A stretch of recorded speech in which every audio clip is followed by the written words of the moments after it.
आज की क्लास में कंप्यूटर के इंपॉर्टेंट एमसीक्यूज कवर करेंगे।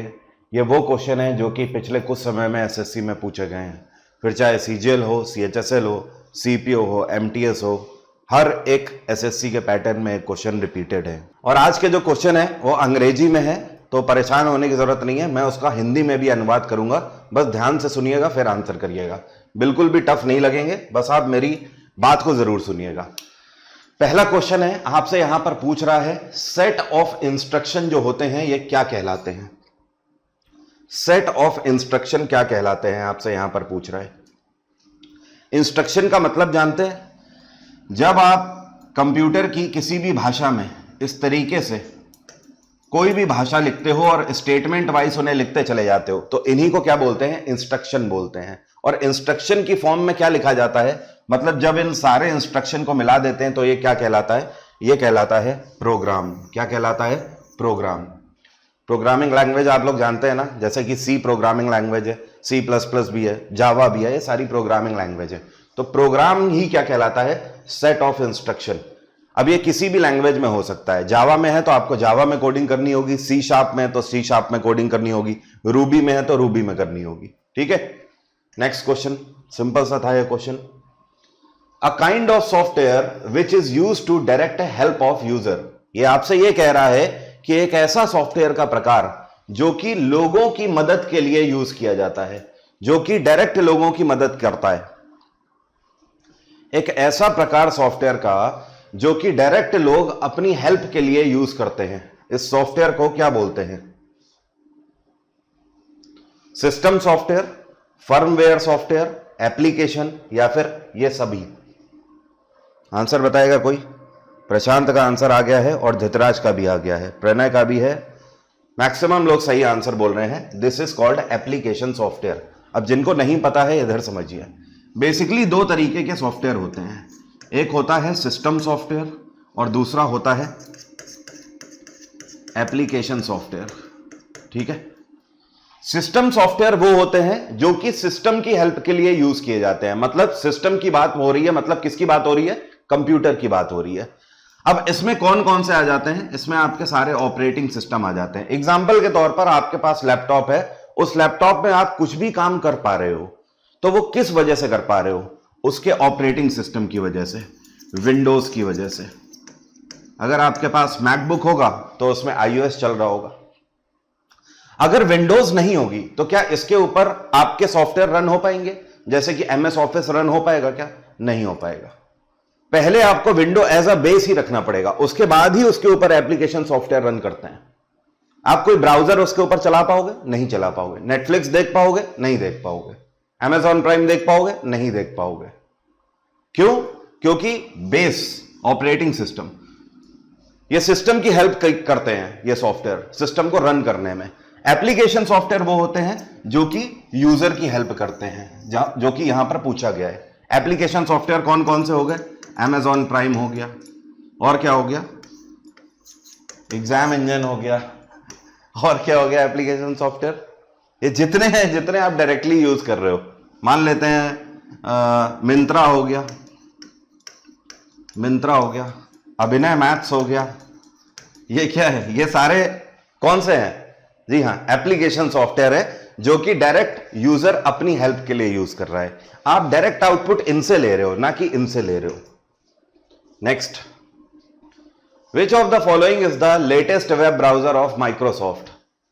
माइक्रोसॉफ्ट कंपनी जिसकी स्थापना सन 1975 में करी गई थी, इसका हेडक्वार्टर है कैलिफोर्निया, इसके चेयरपर्सन है सत्य नडेला, और इनका लेटेस्ट वेब ब्राउजर कौन सा है?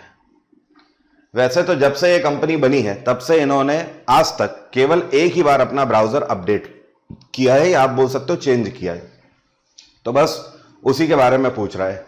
Internet explorer, Google Chrome, Microsoft Mozilla, या फिर माइक्रोसॉफ्ट एज?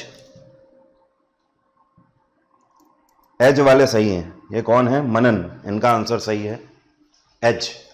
ठीक है, इससे पहले केवल एक ही ब्राउजर था माइक्रोसॉफ्ट का, दैट वाज इंटरनेट एक्सप्लोरर।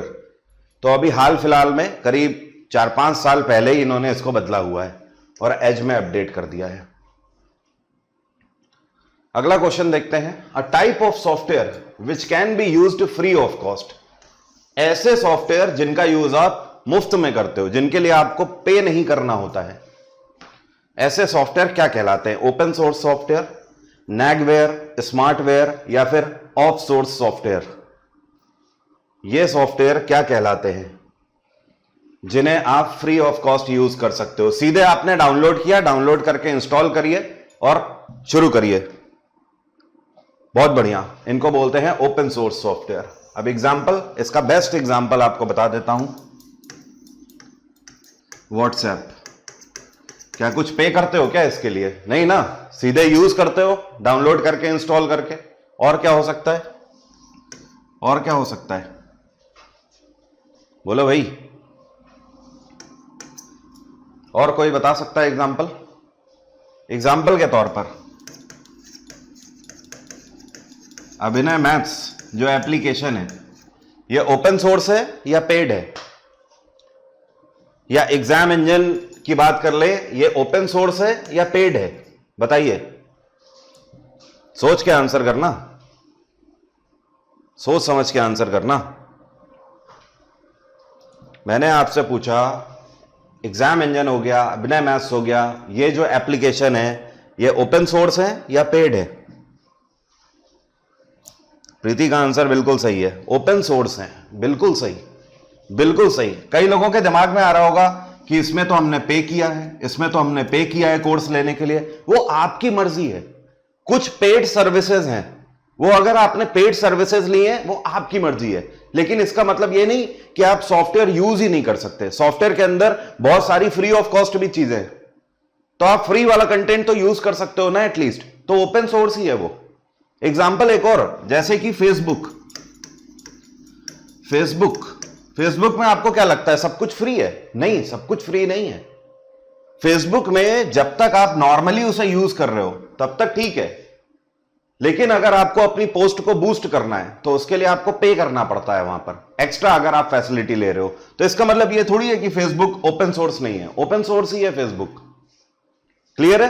कुछ ऐसे सॉफ्टवेयर होते हैं जिन्हें आप इंस्टॉल ही नहीं कर सकते बिना पे किए। एग्जाम्पल, विंडोज, ये पूरे तरीके से पेड है। वो एक अलग बात है कि हमारे देश में पेड नहीं है, लोगों ने इसकी इतनी पायरेसी कर रखी है, बट एक्चुअली ये पेड है। हमारी कंट्री में क्या होता है, एक आदमी ने खरीद लिया, उसके बाद हजारों लोगों को 200-200 रुपए, 250-250 रुपए में इंस्टॉल करके दिए दे रहा है। एक्चुअली जो विंडोज है वो 7500 की इस टाइम पर आ रही है। नेक्स्ट,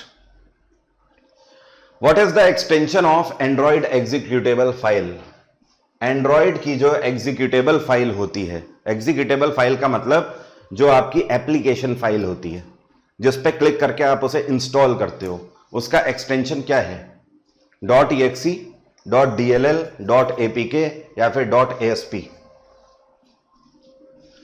देखिए, .exe किसकी होती है? ये विंडोज की होती है, ठीक है। इसका मतलब होता है एग्जीक्यूटेबल। .dll का मतलब होता है डायनेमिक लिंक लाइब्रेरी। .apk जो है यही आपका सही आंसर है, और यही क्या है? एंड्रॉइड की एग्जीक्यूटेबल फाइल है। .asp का मतलब क्या होता है? Active server page, active server page. Next, what is the first version of Android? Android के आज तक बहुत सारे वर्जन आ चुके हैं, इसका पहला वर्जन बताइए क्या कहलाता था? इसका पहला वर्जन क्या कहलाता था? First version of Android 1.1, ginger bread, KitKat या फिर फ्रोयो? VGM का आंसर आ चुका है और इन्हीं का आंसर बिल्कुल सही है, 1.1। ठीक है। एंड्रॉइड की एक खास बात है, गूगल ने हमेशा फैसला लिया था कि वो एंड्रॉइड के जो वर्जन है वो स्वीट्स के नाम पर लॉन्च करेंगे, मतलब मिठाइयों के नाम पर लॉन्च करेंगे, और साथ में अल्फाबेटिक ऑर्डर में लॉन्च करेंगे। तो शुरुआत तो खैर इन्होंने अल्फा से करी थी, अल्फा, उसके बाद ये बीटा लेकर आए, ठीक है, अल्फा 1.1, फिर बीटा 1.2 लेकर आए, ठीक है, फिर इन्होंने सी से क्या लेकर आए? ABC, कोई बता सकता है? सी से तीसरा वर्जन कौन सा था? कोई बता पाएगा? अल्फा, बीटा, तीसरा सी से क्या वर्जन लेके आए? नो आइडिया, किसी को नहीं पता है?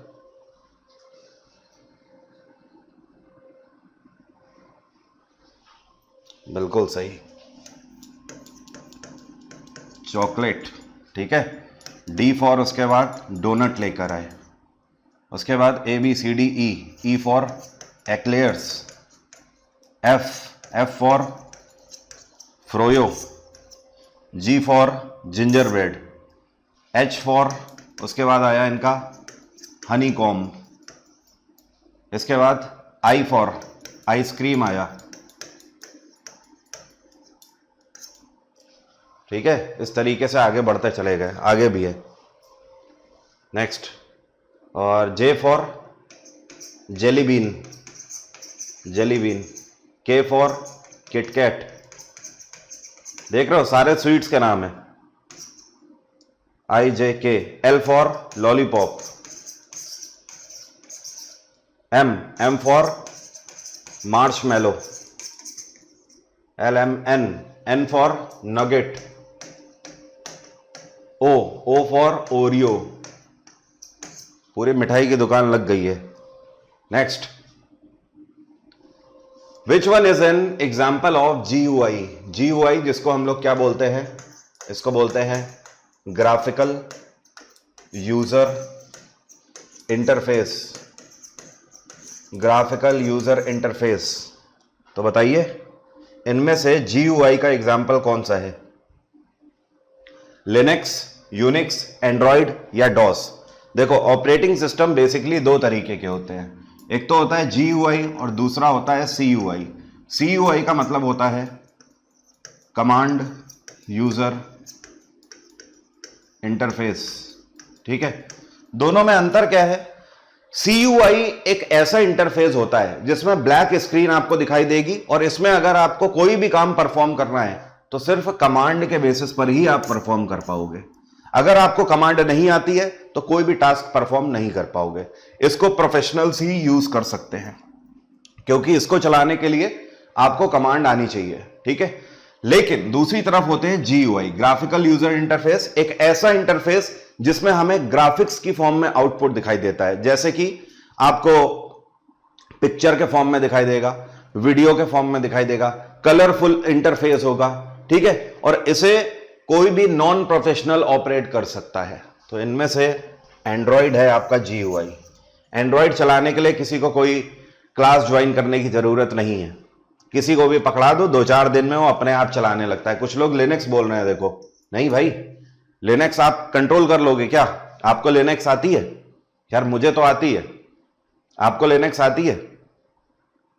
आई एम वेरी श्योर शायद ना आती हो, क्योंकि बहुत ही कम मिलते हैं जो कि गवर्नमेंट जॉब की प्रिपरेशन कर रहे हैं उन्हें लिनक्स आती होगी। मैं तो पहले प्रोफेशनल ही था इसका। तो लिनक्स क्या है? ये कोर आपका लैंग्वेज है एक, जो कि CUI पर चलती है। यूनिक्स का भी सेम ही है, ये भी CUI पर ही चलती है। और डॉस, डिस्क ऑपरेटिंग सिस्टम, ये भी कमांड्स पे ही काम करता है। लेकिन एंड्रॉइड के लिए कोई कमांड नहीं चाहिए। यहां पे आपको वाईफाई खोलना है तो एक बटन दिया हुआ है, दबाते हो वाईफाई कनेक्ट हो जाता है। आपको वॉल्यूम अप डाउन करना होता है, यूं कर देते हो जाता है। लेकिन यहां पर जब आप इनको चलाओगे ना तो आपको पता लगेगा वाईफाई ऑन करने के लिए भी अपनी कमांड है, वॉल्यूम कम ज्यादा करने के लिए भी अपनी कमांड है। पहली चीज तो वॉल्यूम सपोर्ट नहीं होता, बट एक्सटर्नल पर्पज से अगर आप यूज कर रहे हो तो भी कमांड ही चलानी पड़ेगी। ठीक है, तो ये क्या है? GUI है, बाकी तीन CUI है। Next, operating system is a type of which kind of software? आपको बताना है इनमें से ऑपरेटिंग सिस्टम कौन सी कैटेगरी का सॉफ्टवेयर है। एप्लीकेशन तो नहीं होगा, क्योंकि अभी हम लोग डिस्कस कर चुके हैं कि एप्लीकेशन वो होते हैं जो कि डायरेक्टली हमारी मदद के लिए हम यूज करते हैं। तो ऑपरेटिंग सिस्टम तो है नहीं, ये तो सिस्टम की मदद करता है। तो ये सिस्टम सॉफ्टवेयर है, ओपन सोर्स है या फिर ऑल ऑफ अबव है, ये हम लोग डिस्कस कर चुके थे। ये सिस्टम सॉफ्टवेयर है। हमारा कंप्यूटर सिस्टम तब तक ऑपरेट नहीं करेगा जब तक उसमें ऑपरेटिंग सिस्टम नहीं होगा। WhatsApp is an example of, अब तो आप आसानी से बता सकते हो, व्हाट्सएप इनमें से किसका एग्जाम्पल है? करिए आंसर, आराम से पढ़िए और बताइए। अभी हम लोग डिस्कस कर चुके हैं इसे। एप्लीकेशन सॉफ्टवेयर का एग्जाम्पल है ये, सिस्टम सॉफ्टवेयर का है, ओपन सोर्स सॉफ्टवेयर का है, या फिर फर्स्ट एंड थर्ड बोथ? देखो गलती हो गई, जल्दी ना पढ़ने की, जल्दी करने की वजह से गलती हो गई, पूरा पढ़ा ही नहीं ऑप्शन। कुमार बिट्टू का आंसर सबसे पहले और सही आया है। दूसरे कौन है? प्रीति का भी आंसर सही है, चार्ली का, चैपलिन का भी आंसर सही है। ठीक है, व्हाट्सएप पहली चीज तो एप्लीकेशन सॉफ्टवेयर है, हम लोग अपनी मदद के लिए यूज करते हैं, हमें सीधे काम करना होता है इस पे। दूसरी चीज ओपन सोर्स भी तो है ना, फ्री ऑफ कॉस्ट भी तो यूज कर रहे हो ना। तो फर्स्ट एंड थर्ड, जल्दबाजी नहीं करनी है। विच of the following software is used in banking system? आपसे पूछ रहा है यहां पर बैंकों में कौन सा सॉफ्टवेयर यूज किया जाता है। पंजाब नेशनल बैंक हो गया, स्टेट बैंक ऑफ इंडिया हो गया, कैनरा बैंक हो गया, इन सभी बैंकों में कौन सा सॉफ्टवेयर यूज किया जा रहा है? आप देखते हो ना, जाते हो तो देखते हो जो क्लर्क होता है या पीओ होता है वो अपने सामने कोई सॉफ्टवेयर खोल के रखता है ना। आप बोलते हो पैसा जमा कर लो तो उसी से एंट्री करता है। तो वो जावा पे काम करता है, एम्बेडेड सिस्टम पे काम करता है, फिनेकल पे या फिर ओबीएक्स पे? Very good, Finacle, Finacle, Finacle. और ये किसका प्रोडक्ट है आपको पता है? ये इन्फोसिस का प्रोडक्ट है। इन्फोसिस, आप ये समझ लो ऑलमोस्ट जितने भी बैंक है, बस एसबीआई को छोड़ दें और कुछ और है, जैसे कि एसबीआई टीसीएस के इंटरफेस पर काम करता है, एसबीआई इन्फोसिस के इंटरफेस पे नहीं करता काम। इसके अलावा 2-4 बैंक और हैं, बाकी जितने भी बैंक है मैक्सिमम वो सब फिनेकल पर ही काम करते हैं। और इन्फोसिस हर महीने इसकी रॉयल्टी लेता है बैंकों से। कितनी लेता होगा वो डिस्क्लोज्ड नहीं है, बट हां ये अमाउंट बहुत ज्यादा बड़ा होता है। Which one is not an email client? इनमें से कौन सा ईमेल क्लाइंट नहीं है? कौन सा ईमेल क्लाइंट नहीं है आपसे पूछा जा रहा है। नॉट। ईमेल क्लाइंट किसको बोलते हैं जानते हो? ईमेल क्लाइंट एक ऐसा टूल इंटरफेस जिसकी मदद से आप ईमेल भेज सकते हो और रिसीव कर सकते हो किसी के। तो जीमेल, रेडिफ, याहू या गूगल? कुछ लोग रेडिफ बोल रहे हैं, कुछ लोग गूगल बोल रहे हैं। वेल, विकास, प्रीति, इनके आंसर सही हैं। कुमार सिंह, इनके भी आंसर सही हैं। भाई रेडिफ क्यों बोल रहे हो? रेडिफ सुना नहीं क्या आपने? जीमेल भी मेल पर्पस से यूज किया जाता है, ये तो सबको ही पता है, ये ईमेल क्लाइंट है। ठीक है, रेडिफ मेल भी ईमेल क्लाइंट ही है, आप रेडिफ पे भी अपनी आईडी बना सकते हो। याहू भी ईमेल क्लाइंट ही है, बट गूगल, गूगल क्या है? ये ईमेल क्लाइंट नहीं है, ये सर्च इंजन है, सर्च इंजन है। और गूगल का ही प्रोडक्ट जीमेल है। ठीक है, तो गूगल का जो ईमेल क्लाइंट है उसका नाम जीमेल है, लेकिन गूगल अपने आप में सर्च इंजन है। नेक्स्ट, www.facebook.com, ये किसका एग्जाम्पल है? आप इसे किस कैटेगरी में रखोगे? बात हो रही है किसकी? बात हो रही है इसकी। इस बॉक्स के अंदर ये जो लिखा हुआ है इसको आप किस कैटेगरी में रखोगे? ये क्या है? ये डोमेन है, यूआरएल है, सोर्स कोड है या फिर वेबसाइट है?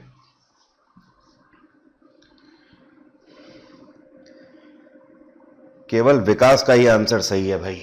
ठीक है, बाकी सब फंस गए। कुछ लोग यूआरएल बोल रहे हैं, कुछ लोग वेबसाइट बोल रहे हैं। वेबसाइट पता है क्या होता है? वेबसाइट, अगर आपसे पूछा जाए व्हाट इज अ वेबसाइट, तो आप क्या बोलोगे? कलेक्शन ऑफ, बेसिक्स क्लियर होने चाहिए, कभी गलती नहीं होगी। Collection of web pages is known as website. जब आप कई सारे वेब पेजेस को एक साथ मिला देते हो तो वो क्या बन जाती है? वेबसाइट बन जाती है। यहां पर जो आपको दिखाई दे रहा है www.facebook.com, ये वेबसाइट नहीं है। वेबसाइट तब होगी जब अभी मैं ब्राउजर में फेसबुक खोल दूंगा, तब मैं आपसे पूछूं कि क्या दिखाई दे रहा है, तो आप बोलोगे वेबसाइट है। ये क्या है? ये है डोमेन। ये क्या है? डोमेन है। ठीक है, डोमेन किसको बोलते हैं? ये जो फेसबुक है। क्लियर हो रही है बात?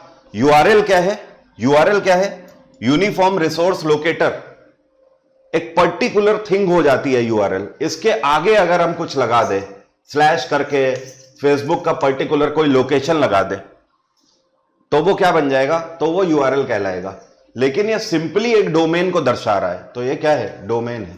सोर्स कोड पता है कैसे बोलते हैं, किसी भी वेब पेज के पीछे जो फंक्शन हो रहे होते हैं, तो वो फंक्शन किससे हो रहे होते हैं, उसके पीछे लिखी हुई प्रोग्रामिंग लैंग्वेज से या कोड से हो रहे होते हैं।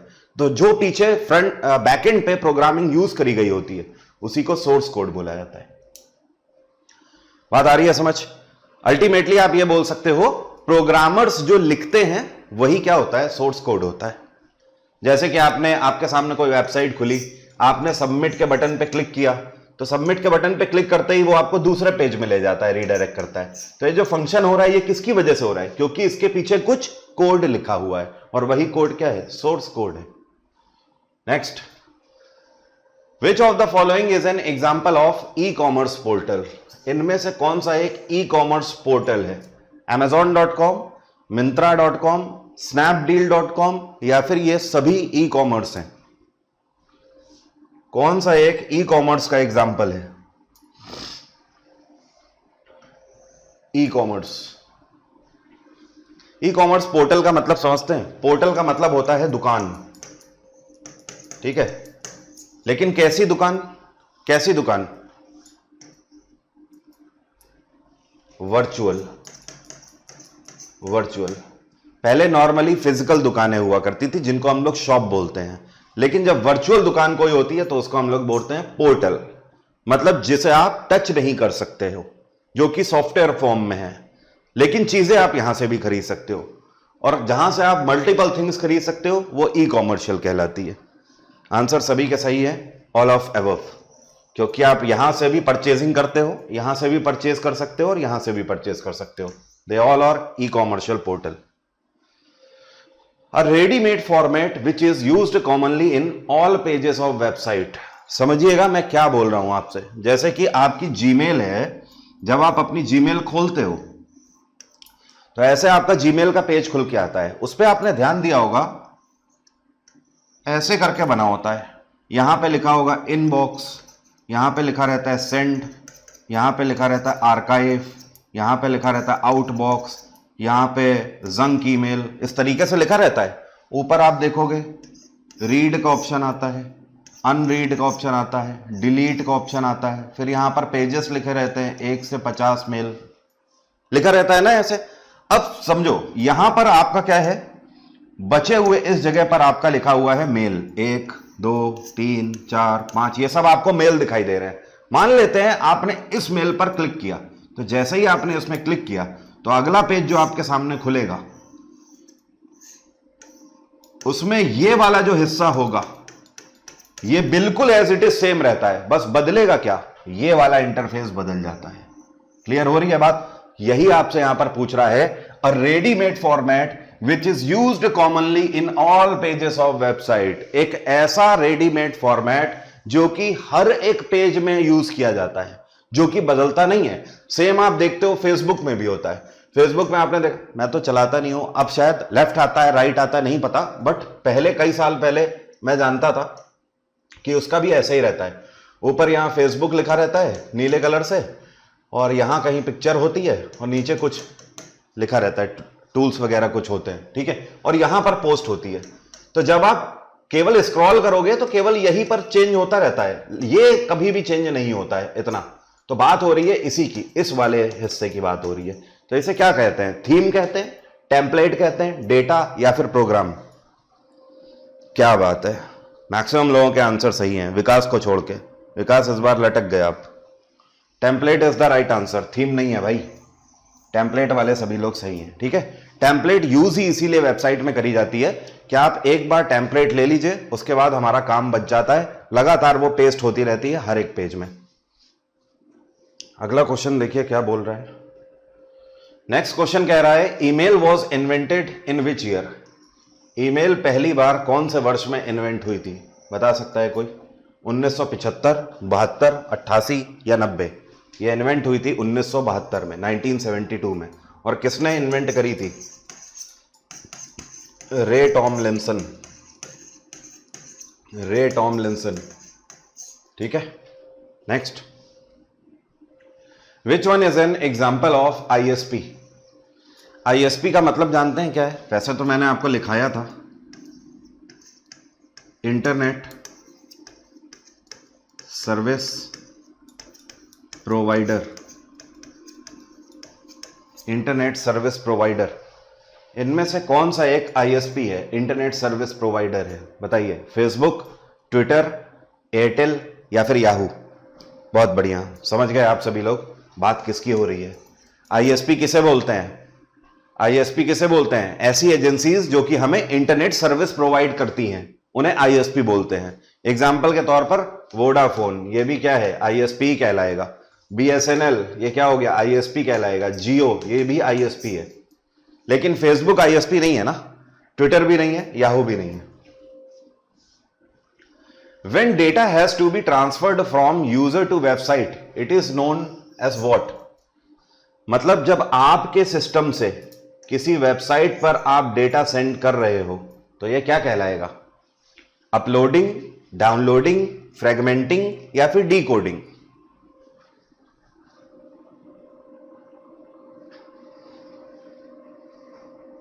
अपलोडिंग कहलाएगा ना। कुमार बिट्टू का कहना है डाउनलोडिंग। भाई कंफ्यूजन है क्या? देखो, जिसको भी कंफ्यूजन है समझिएगा। एसएससी का फॉर्म भरा होगा ना, जब आप फॉर्म भरते हो तो उसमें अपनी फोटो और साइन अपलोड करते हो ना, तो फोटो और साइन ये कहां से कहां पर जा रहे हैं? आपके कंप्यूटर से एसएससी के सर्वर पे जा रहे हैं, उनकी वेबसाइट से होते हुए। तो ये क्या हुआ? आपके सिस्टम से जब वेबसाइट पे जाएगा, दिस इज कॉल्ड अपलोडिंग। और अब आने वाला है एडमिट कार्ड, आ चुका है, ठीक है। जब आप एडमिट कार्ड डाउनलोड कर रहे हो, मतलब इस वेबसाइट से अपने सिस्टम पे डेटा ले रहे हो, दैट इज कॉल्ड डाउनलोडिंग, ठीक है। तो अगर आप वेबसाइट पे डेटा भेज रहे हो, अपलोडिंग, वेबसाइट से डेटा अपनी डिवाइस पे ले रहे हो, डाउनलोडिंग। यहां पर बात हो रही है अपलोडिंग की। Next, which of the following is known as social networking platform? इनमें से कौन सा एक सोशल नेटवर्किंग प्लेटफॉर्म है? सोशल नेटवर्किंग प्लेटफॉर्म उन्हें बोलते हैं जहां पर आप कोई भी चीज पोस्ट करते हो और लोग पूरे तरीके से फ्री होते हैं उस पर प्रतिक्रिया देने के लिए। आप सोशल मीडिया पे जाके ये नहीं बोल सकते किसी को कि अरे तुमने मेरी पोस्ट पे ये कमेंट कैसे किया, ये कैसे किया। अरे तो तुमने पोस्ट ही क्यों किया? उसका नाम ही सोशल मीडिया इसलिए। तुम गए क्यों वहां पे? उसका नाम ही सोशल मीडिया इसलिए है क्योंकि तुम सोशल होने गए थे। और सोशल होने का मतलब ही यही है कि आप वहां पर लोगों को आमंत्रित कर रहे हैं कि वो प्रतिक्रिया दें। कुछ लोग ट्विटर बोल रहे हैं, देख लेते हैं। देखिए, याहू तो ऐसा कुछ भी नहीं है, ये ईमेल क्लाइंट है या फिर सर्च इंजन भी है। व्हाट्सएप कोई सोशल मीडिया प्लेटफॉर्म तो है नहीं, इसमें आप पर्सनल चैट करते हो ना। नेक्स्ट है ट्विटर, ट्विटर है सोशल मीडिया प्लेटफॉर्म, और जीमेल ईमेल क्लाइंट है, तो हमारा आंसर ट्विटर है। फेसबुक भी क्या है? फेसबुक क्या है? Social media. यूट्यूब बताइए, यूट्यूब क्या सोशल मीडिया प्लेटफॉर्म है? यूट्यूब क्या सोशल मीडिया प्लेटफॉर्म है? बताइए। Is YouTube N example of social media network? Any idea?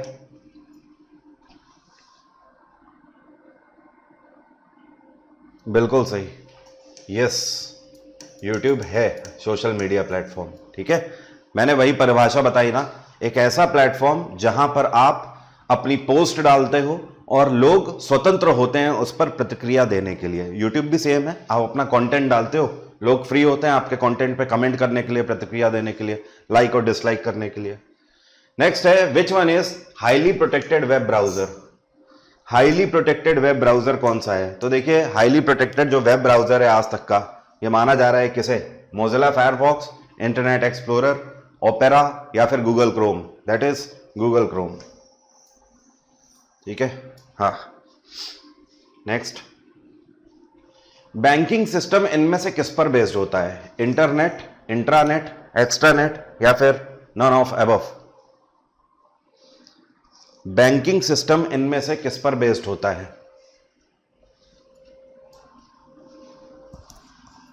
Internet पर बेस्ड होता है क्या? अगर इंटरनेट पर बेस्ड होगा ना तो कोई ट्रांजैक्शन ही नहीं हो पाएगा, और जितने ट्रांजैक्शन होंगे वो सब हैक हो जाएंगे, क्योंकि इंटरनेट पर हैकर्स मौजूद रहते हैं। इस वजह से, क्योंकि बैंकों की इंफॉर्मेशन बहुत वाइटल होती है, इंपॉर्टेंट इंफॉर्मेशन है, लीक नहीं होनी चाहिए, इस वजह से ये अलग से क्षेत्र बनाया जाता है, प्रोटेक्टेड नेटवर्क होता है। बात आ गई समझ? तो बैंकिंग सिस्टम किस पर काम करता है? ये इंट्रानेट पर काम करता है। इंट्रानेट आपको पता है नेटवर्क कैसा होता है?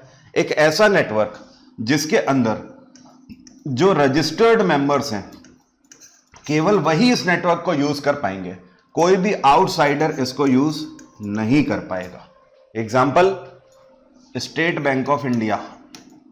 अब मान लेते हैं कि ये एसबीआई की नोएडा वाली ब्रांच है, ये गुड़गांव वाली ब्रांच है, ये गाजियाबाद वाली ब्रांच है, ये दिल्ली वाली ब्रांच है।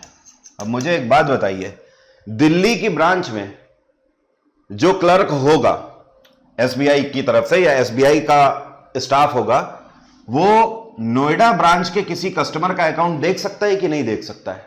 बिल्कुल देख सकता है। दिल्ली ब्रांच का कोई भी मेंबर गाजियाबाद वाले ब्रांच के किसी कस्टमर का अकाउंट डिटेल देख सकता है? बिल्कुल देख सकता है, क्योंकि ये सारे अंदर ही इस नेटवर्क के रजिस्टर्ड मेंबर हैं। लेकिन अगर मैं आपसे बोलूं ये है बैंक ऑफ बड़ौदा, अब बैंक ऑफ बड़ौदा की नोएडा वाली ब्रांच है, तो नोएडा वाली ब्रांच का बैंक ऑफ बड़ौदा का कोई मेंबर क्या एसबीआई की नोएडा वाली ब्रांच के कस्टमर का अकाउंट देख सकता है? नहीं। इस केस में ये क्या हो गए? इस नेटवर्क के लिए ये आउटसाइडर हो गए। क्या हो गए? आउटसाइडर। और इंट्रानेट के अंदर आउटसाइडर अलाउड नहीं होते हैं। बात आ गई समझ? क्लियर है? बट हां, एक टाइम होता है, हर एक सर्टेन टाइम में इंट्रानेट को भी डिस्क्लोज होकर इंटरनेट के ऊपर आना होता है, लेकिन ये ऑल द टाइम नहीं रहता है। और ये बैंकों की एल्गोरिदम्स बदलती रहती हैं ये टाइम, क्योंकि किसी को अगर ये टाइम पता लग जाएगा, एग्जैक्ट टाइम, क्या इस बार ट्रांजैक्शन का टाइम क्या होगा, तो हैकर्स तो वैसे ही घात लगा के बैठे रहते हैं, जैसे ही इंटरनेट पे आएंगे उन ट्रांजैक्शन को वैसे ही हैक कर लेंगे। तभी आपने देखा होगा होता क्या है कि मान लो सुबह 10 बजे बैंक खुली, तो आपने पैसा जमा किया, तो वो कुछ समय लेता है। समय इसलिए लेता है कि हर 30 से 40 मिनट में ये जो इनका सर्वर होता है ये ओवर देयर इंटरनेट जाता है, और तभी जाकर आपके अकाउंट में वो ट्रांजैक्शन रिफ्लेक्ट होता है। बात आ रही है समझ? तो जैसे मान लो कि 10 बजे से जो पैसा जमा हुआ 10:30 तक, 10:30 तक, इस बीच के जितने भी ट्रांजैक्शन है वो सब अभी इंट्रानेट के अंदर ही है। बात आ रही है समझ? अब एग्जाम्पल के तौर पर आपने पैसा जमा किया इस ब्रांच में जाके, और बैंक ऑफ बड़ौदा की किसी ब्रांच में पैसा जाना है तो वो कब जा पाएगा? जब वो ओवर देयर इंटरनेट आएगा तभी तो जा पाएगा ना। तो ये क्या करता है? ट्रांजैक्शन का बंच कलेक्ट कर लेता है, और हर 30 से 40 मिनट में करीब करीब एल्गोरिदम्स चलती हैं, इंटरनेट पे जाके उन्हें सेटल करके वापस क्लोज कर लेती हैं इस नेटवर्क को। बात आई समझ? Next, which of the following device is an input device? इनमें से कौन सी एक इनपुट डिवाइस है? बाकी 3 आउटपुट डिवाइस होंगी या और कुछ होंगी? इनमें से कौन सी एक इनपुट डिवाइस है आपसे पूछा गया है? प्रोजेक्टर, स्कैनर, मॉनिटर या फिर डीवीडी? विकास का कहना है डीवीडी। पगला हो क्या एकदम? प्रणय का भी कहना है डीवीडी, बल्कि संदीप का आंसर सही है, और भी लोग जो कि स्कैनर बोल रहे हैं उनका आंसर सही है। Scanner is an input device. वो सोच रहा है डीवीडी अंदर चली जाती तो वो इनपुट है। डीवीडी ना इनपुट है ना आउटपुट है। प्रोजेक्टर क्या है? ये आपको क्या कर रहा है? ये आपको इल्यूजन दिखा रहा है ना, प्रोजेक्ट कर रहा है ना चीजों को, मतलब आउटपुट दे रहा है ना, तो ये आउटपुट डिवाइस हुई ना। मॉनिटर क्या है? ये भी आपको आउटपुट रिप्रेजेंट कर रहा है ना स्क्रीन पे, तो ये भी क्या हुआ? आउटपुट डिवाइस है। और डीवीडी क्या है? ये स्टोरेज डिवाइस है बेटा, स्टोरेज डिवाइस। ना इनपुट है ना आउटपुट है, स्टोरेज डिवाइस है, इसमें डेटा स्टोर होता है। और डीवीडी में कितना डेटा स्टोरेज होता है? तो इसकी स्टोरेज होती है 4.6 GB, माफी चाहता हूं 4.7 GB स्टोरेज होती है। नेक्स्ट, ये कौन सी डिवाइस है जो कि बैंकों में चेक्स को रीड करने के लिए यूज करी जाती है? बैंकों में चेक्स को रीड करने के लिए कौन सी डिवाइस यूज करी जाती है? बार कोड रीडर बोलते हैं इसे, OMR बोलते हैं, MICR बोलते हैं, या फिर QR कोड रीडर बोलते हैं? VGM का सबसे पहले और सटीक आंसर, इसको बोलते हैं MICR। MICR का फुल फॉर्म लिखाया हुआ है मैंने, magnetic ink character recognition.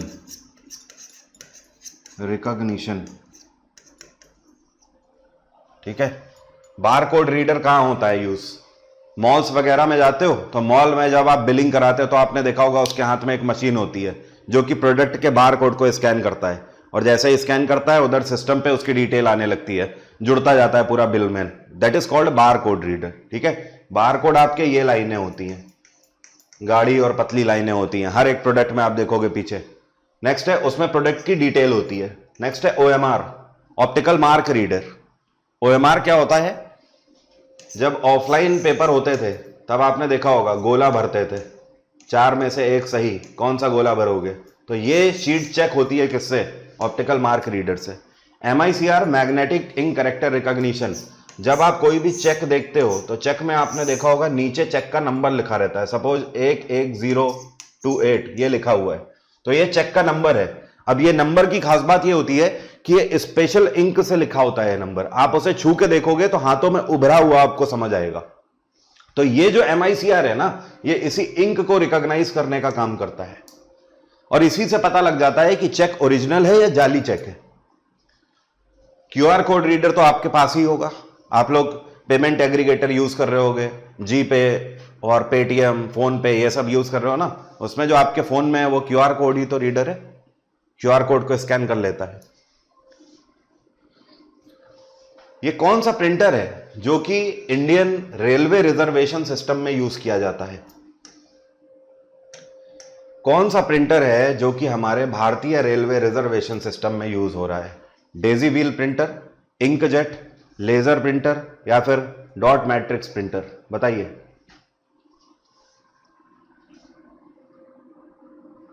Meenakshi का कहना है डेजी व्हील, लेकिन अफसोस के साथ कहना पड़ता है आपका जवाब सही नहीं है। 3 लाख रुपए हार चुकी हैं आप। ये कौन है भाई? प्रीति का आंसर सही है और संदीप का भी सही है, चेतना का भी सही आंसर है। डॉट मैट्रिक्स वाले सभी लोग सही हैं, डॉट मैट्रिक्स। ठीक है। अगर आप रेलवे रिजर्वेशन काउंटर में गए हैं, वैसे लड़के तो जितने हैं सब जरूर गए होंगे, लड़कियां हो सकता है ना गई हो कई बार।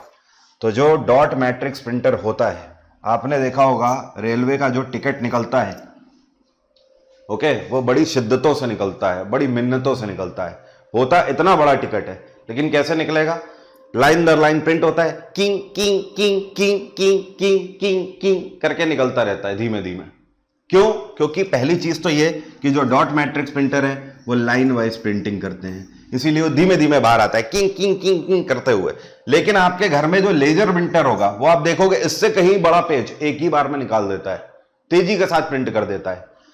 डॉट मैट्रिक्स इनको इसलिए बोला जाता है क्योंकि ये डॉट की फॉर्म में प्रिंटिंग करते हैं। आपके घर में जो लेजर प्रिंटर होगा या इंटरनेट कैफे में जाते हो उसमें डॉट की फॉर्म में नहीं, सिंपल ए लिखा है, बी लिखा है, लेकिन यहां पर कैसे लिखा रहता है रेलवे टिकट में? ऐसे,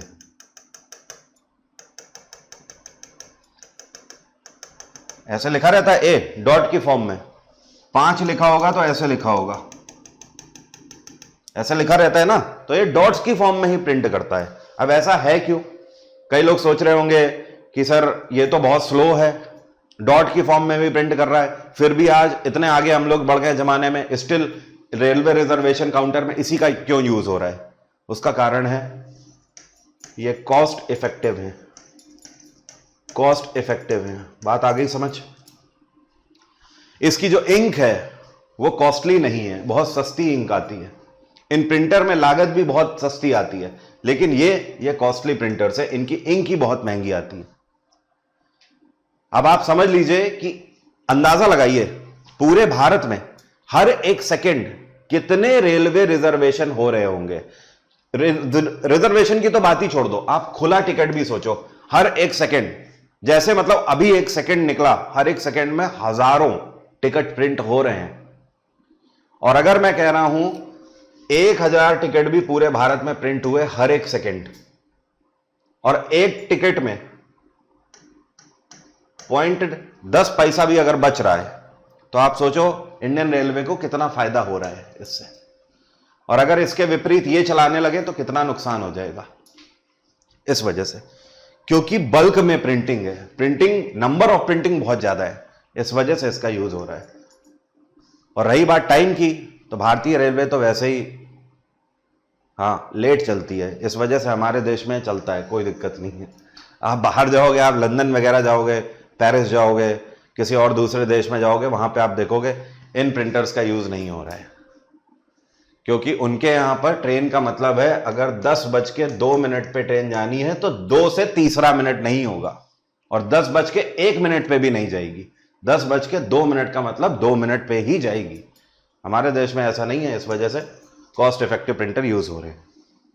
नेक्स्ट, शेयरिट, पेटीएम और व्हाट्सएप, ये सब जो है application, they are based on which kind of data sharing system. ये किस तरीके के डेटा शेयरिंग सिस्टम पर बेस्ड है? ये देखिए WT की बात कर रहे हैं, चार्ली का चैपलिन।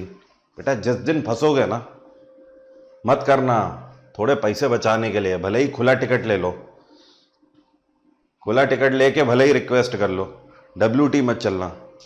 मैं एक ही बार चला था जब मैं स्टूडेंट था WT, बहुत बाल बचा था।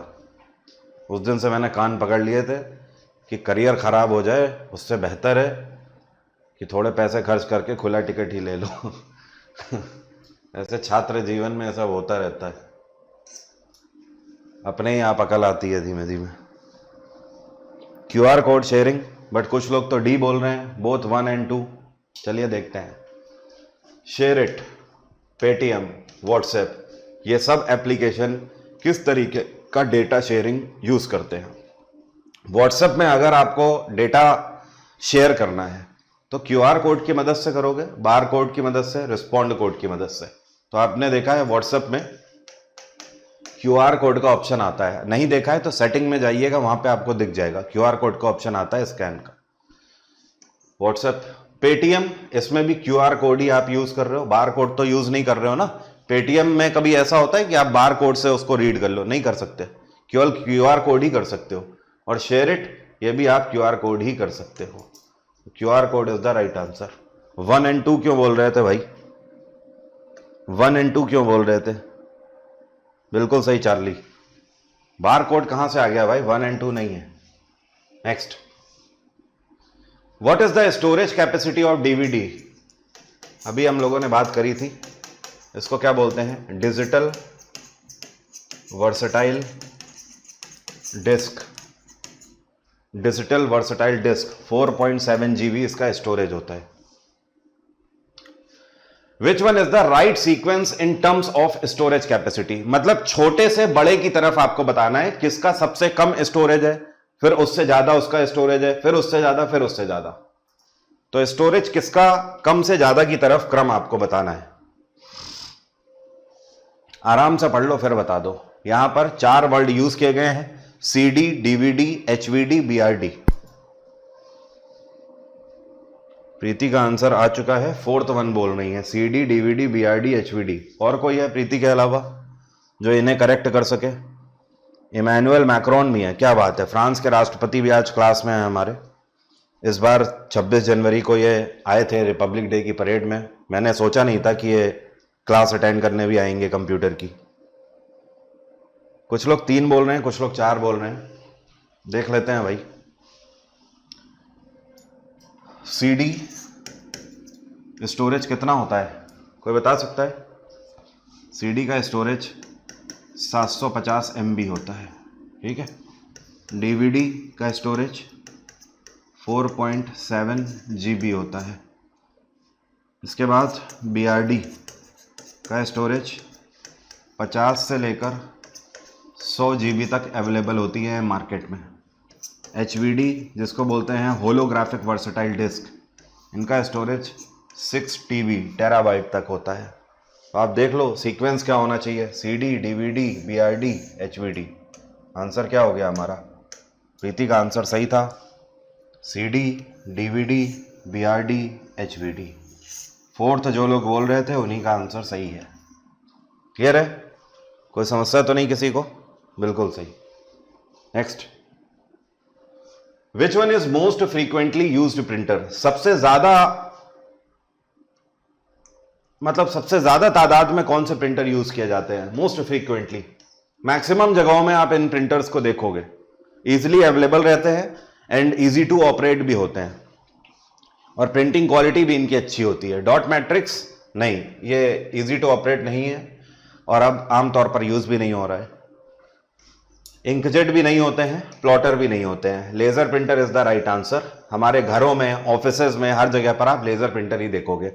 खास बात यह है कि देखो कॉस्टली तो होते हैं, इसमें कॉस्ट आती है, ठीक है, लेकिन इजी टू ऑपरेट है। साथ में खास बात एक और है इसकी, ये पोर्टेबल है, हाथ से उठा के आप कहीं पर भी ले जा सकते हो आराम से, कॉम्पैक्ट होते हैं साइज में और इनकी स्पीड भी अच्छी होती है।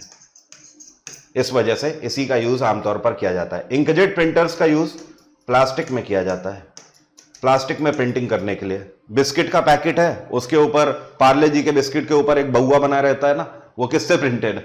वो इंकजेट से ही प्रिंटेड है। आपके पास एटीएम कार्ड होगा, उसमें आपके बैंक का सिंबल बना होगा, बैंक का नाम लिखा होगा, कोई कलर छपे होंगे, वो सब भी इंकजेट से ही प्रिंटेड है। प्लॉटर कहां पर यूज किए जाते हैं? ये कॉमर्शियल पर्पज से यूज किए जाते हैं। आप अपने क्षेत्र में आसपास देखेंगे तो विधायक जी खड़े होंगे ऐसे करके।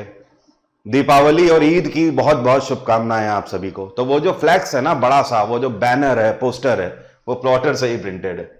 कहीं पर विराट कोहली, अनुष्का शर्मा दिख गए, मान्यवर का ऐड दिख गया, वो किससे प्रिंटेड है? प्लॉटर से ही प्रिंटेड है। मूवी देखने जा रहे हो, मूवी का जो बड़ा पोस्टर लगा रहता है 70 mm का, वो भी प्लॉटर से ही प्रिंटेड है। ठीक है, next, which one is most costly and high quality printer? सबसे ज्यादा हाई क्वालिटी प्रिंटर कौन से होते हैं? This is plotter. Commercial purpose से इनका यूज किया जाता है। प्लॉटर सबसे ज्यादा हाई क्वालिटी भी होते हैं और इसी वजह से इनकी कॉस्ट भी बहुत होती है। ठीक है, हाँ। Next, which one is an example of impact printer? इसमें से इंपैक्ट प्रिंटर का एग्जाम्पल कौन सा है? दो तरीके के मेन प्रिंटर होते हैं। कौन कौन से होते हैं? एक तो होते हैं इंपैक्ट प्रिंटर और दूसरे होते हैं नॉन इंपैक्ट प्रिंटर। ठीक है, इंपैक्ट प्रिंटर जो कि पुराने प्रिंटर की कैटेगरी होती थी। खास बात इनकी क्या होती है? ये नॉइजी होते हैं, शोर बहुत होता है इनमें जब ये प्रिंटिंग करते हैं। दूसरी चीज, कॉस्ट इफेक्टिव होते हैं, ये अच्छी बात होती है, सस्ते होते हैं, लेकिन स्लो भी होते हैं, ये स्लो प्रिंटिंग करते हैं। नॉन इंपैक्ट जो होते हैं ये स्मूथ एंड साइलेंट होते हैं, साथ में यहां पर ये कॉस्टली हो जाते हैं, महंगे होते हैं ये। और तीसरी चीज, स्पीड होती है इनमें, ये स्लो नहीं होते हैं। ठीक है, नॉन इंपैक्ट में कौन कौन से आ जाते हैं? लेजर आपका नॉन इंपैक्ट है, प्लॉटर भी आपका नॉन इंपैक्ट है, इंकजेट प्रिंटर भी आपका नॉन इंपैक्ट है। लेकिन अगर बात करी जाए इंपैक्ट की तो इसमें कौन कौन से आ जाते हैं? इसमें आपका डेजी व्हील प्रिंटर आ जाते हैं और इंकजेट नहीं, डॉट मैट्रिक्स। ठीक है, तो आप खुद ही देख लो, आपसे पूछा है इंपैक्ट प्रिंटर, तो इंपैक्ट इसमें डॉट मैट्रिक्स है। सॉर्टेड है, डन है। Next, which one is an example of optical storage device? कौन सा ऑप्टिकल स्टोरेज डिवाइस का एग्जाम्पल है? HDD मतलब hard disk drive, CD compact disc, pen drive, या फिर मैग्नेटिक टेप? मैग्नेटिक टेप पता है किसको बोलते हैं? अरे पुराने जमाने में कैसेट आते थे ना, मुझे नहीं पता आप लोगों ने देखे हैं कि नहीं देखे हैं। ऐसे नीचे रील होती थी इसमें और ऐसे दो चक्के लगे रहते थे और इसी में रील लिपटी होती थी, तो ये इधर से घूमते हुए इसकी तरफ जाती थी, फिर इधर से प्ले करोगे तो उधर आ जाती थी। तो ये आपके होते थे मैग्नेटिक टेप, जिनको कैसेट भी बोलते हो। फिलहाल आपको बताना है, यहां पर आपसे पूछा है ऑप्टिकल स्टोरेज डिवाइस। एक होती है नॉर्मल स्टोरेज डिवाइस, दूसरी होती है ऑप्टिकल स्टोरेज डिवाइस। ऑप्टिकल जिस भी डिवाइस के आगे लग जाए तो आप समझना वो डिवाइस लेजर बीम के ऊपर काम कर रही है। Hard disk drive laser beam के ऊपर काम नहीं करती है, पेन ड्राइव भी किसी लेजर बीम पे काम नहीं करती है, और कैसेट भी किसी लेजर बीम पे काम नहीं करता है। ये सीडी ही है। तो कुछ लोगों ने आंसर बिल्कुल सटीक दिया है, जो लोग सीडी बोल रहे थे। मीनाक्षी का आंसर सही है, मनन का भी सही है। बचपन में चार्ली का चैपलिन इसी से खेलते थे, मैं भी इसी से खूब खेलता था। Next, which one is an example of sequential access. Sequential access device वो होती हैं जिसमें आप एक से दूसरी लोकेशन पे सीक्वेंस में ही एक्सेस कर पाओगे। वैसे इसका सही आंसर है कैसेट, मैग्नेटिक टेप। जब आप इससे खेलते होंगे, ठीक है, तो आपने देखा होगा कि अगर 10 गाने हैं, 1 2 3 4 5 6 ऐसे अगर 10 गाने हैं, तो अगर आपको 5वें नंबर के गाने तक पहुंचना है तो आप उसे दबा के रखते थे, एकदम बटन दबा के, कि रील आगे घूम रही, फिर आपने बटन से हाथ हटाया तो आप देखते थे, तो जैसे ही आपने बटन से हाथ हटाया गाना बज रहा है, दिल चीर के देख तेरा ही नाम होगा। नहीं, अभी मतलब तीसरे नंबर पे आए हैं, फिर से दबा दिया, की तुरंत हटाया, लगने लग गई रे तुझसे मेरी लगन, मतलब समझ गए 5वें पे आ गए, यही वाला गाना सुनना था। मतलब अगर आपको 5वें गाने तक जाना है तो 1 से 2, 2 से 3, 3 से 4 से होकर ही जाना होगा, आप डायरेक्ट नहीं पहुंच सकते थे। बट इसके कंपैरिजन में रैंडम एक्सेस डिवाइस होती है जो कि आज की डेट में चलती हैं। जैसे कि डीवीडी रैंडम एक्सेस है, 100 गाने 1000 गाने भी हैं, आपको डायरेक्ट 1000 वाले पे जाना है, सीधे क्लिक कर दीजिए। पेन ड्राइव में भी यही है, किसी भी फोल्डर को डायरेक्ट एक्सेस कर सकते हो। हार्ड डिस्क में भी यही है।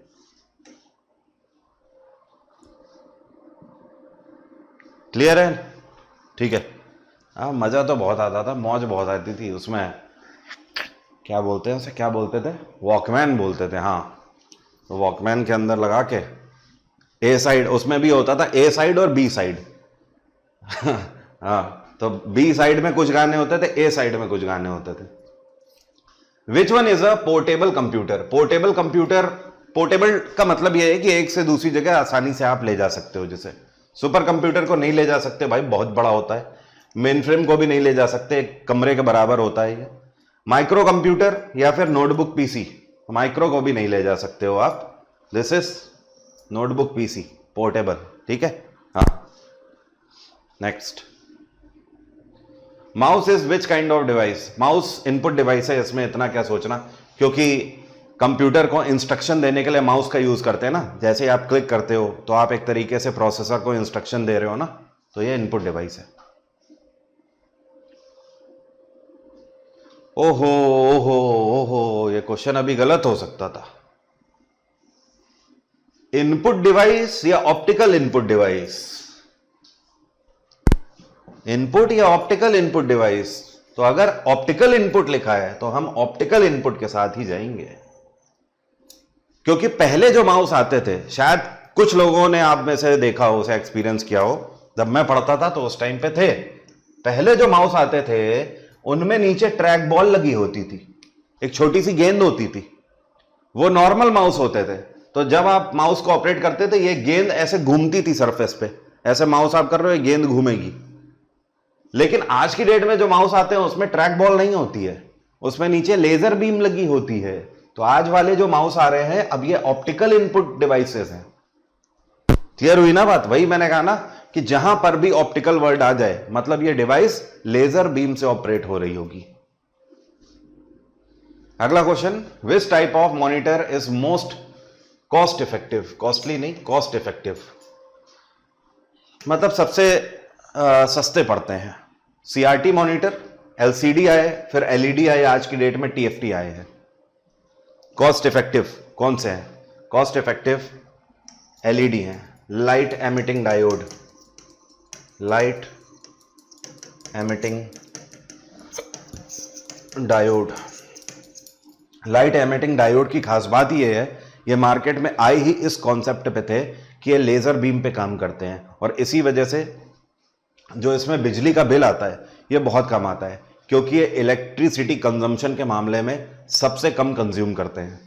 ठीक है, तो एलईडी मार्केट में आए ही इसी प्रोसेस से थे, और एलसीडी आए थे अपनी क्लैरिटी की वजह से, और टीएफटी आज की डेट में जो चल रहे हैं थिन फिल्म ट्रांजिस्टर, जो कि आपके बिल्कुल पतली थिन फिल्म होती है, और साथ में इनकी खास बात क्या है, ये ऐसे आ रहे हैं, मतलब वो थिएटर वाला आपको फील देते हैं, हल्के से टिल्ट होते हैं ऐसे कि आप कमरे में किसी भी लोकेशन में बैठे हो, हर जगह से आपको क्लियर दिखाई देगा।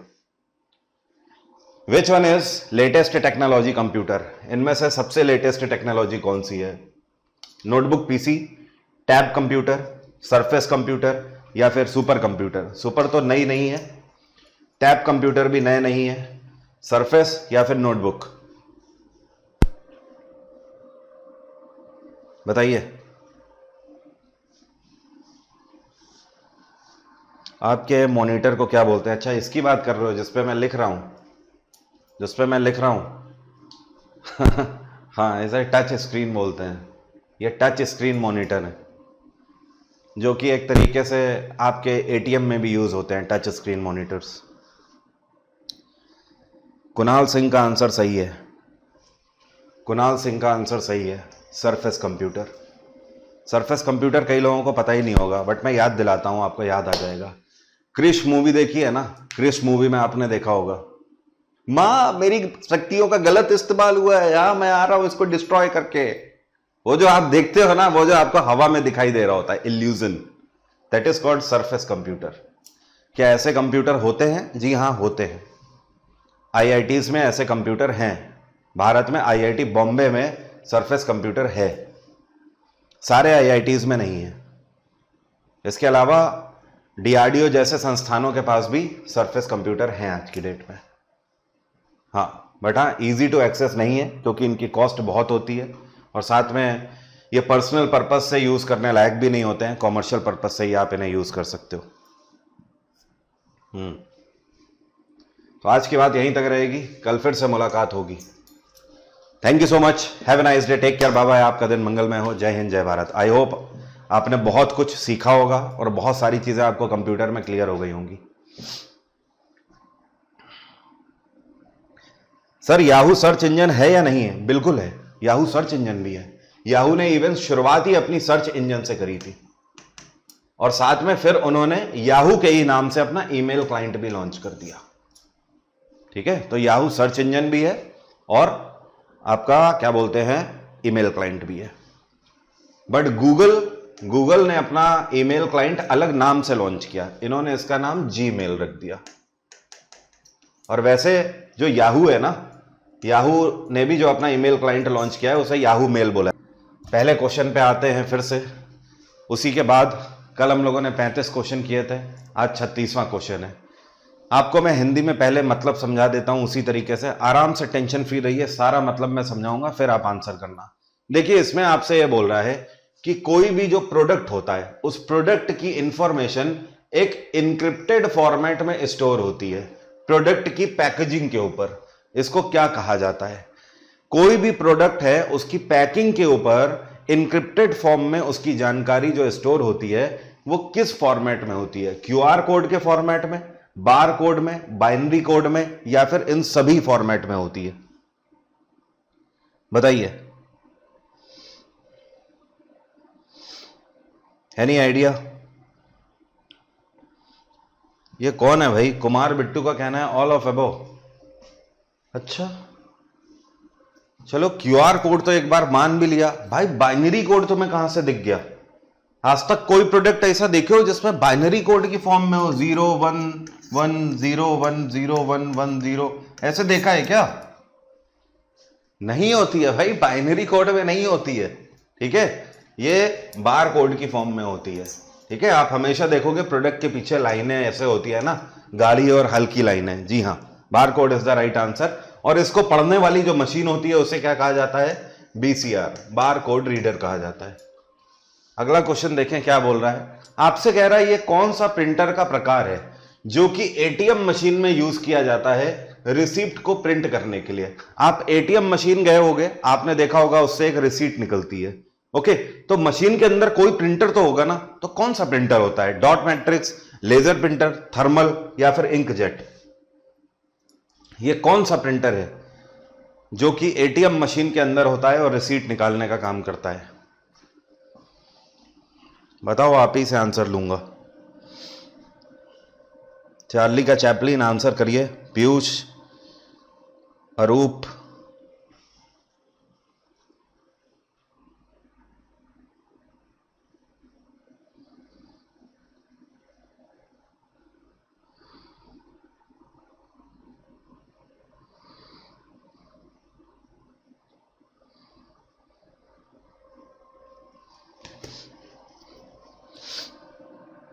देखिए चार्ली का आंसर सही है, पार्थ का भी आंसर सही है। इंक्रिप्शन का मतलब यह होता है कि जैसे कि एग्जाम्पल के तौर पर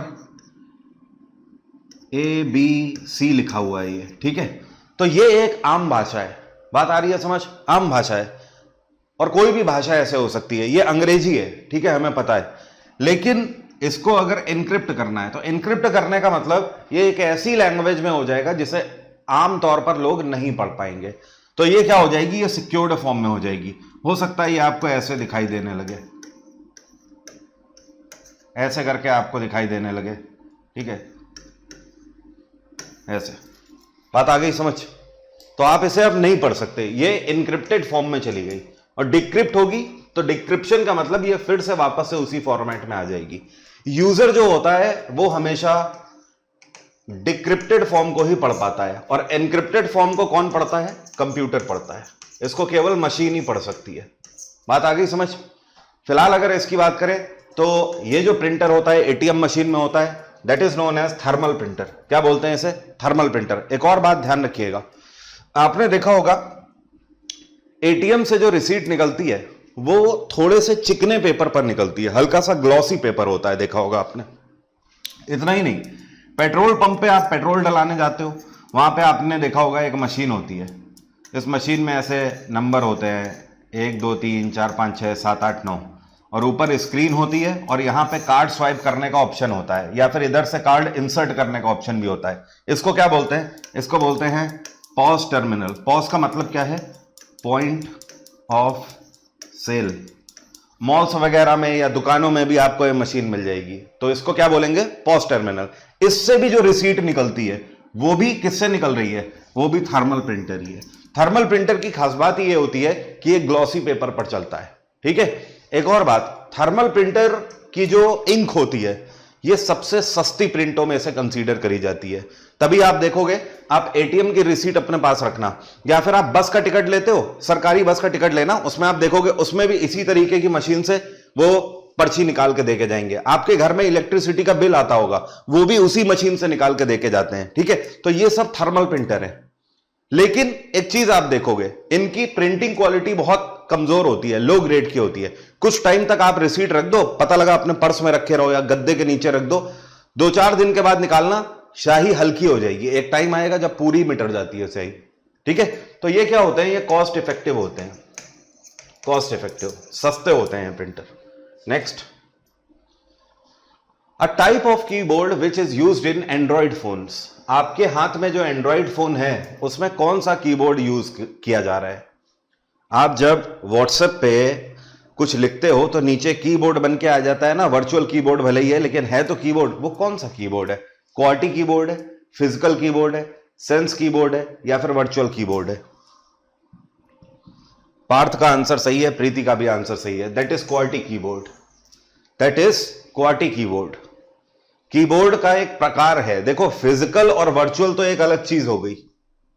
फिजिकल और वर्चुअल का मतलब यह है कि आपके हाथ में जो हार्डवेयर वाला पूरा कीबोर्ड है जो कि आप डेस्कटॉप में यूज करते हो वो फिजिकल कीबोर्ड है, जो मोबाइल में है वो वर्चुअल कीबोर्ड है। अभी अगर इसमें मैं कीबोर्ड खोल दूं इस स्क्रीन पे तो वो भी तो वर्चुअल कीबोर्ड होगा ना, जिसे हम छू नहीं सकते।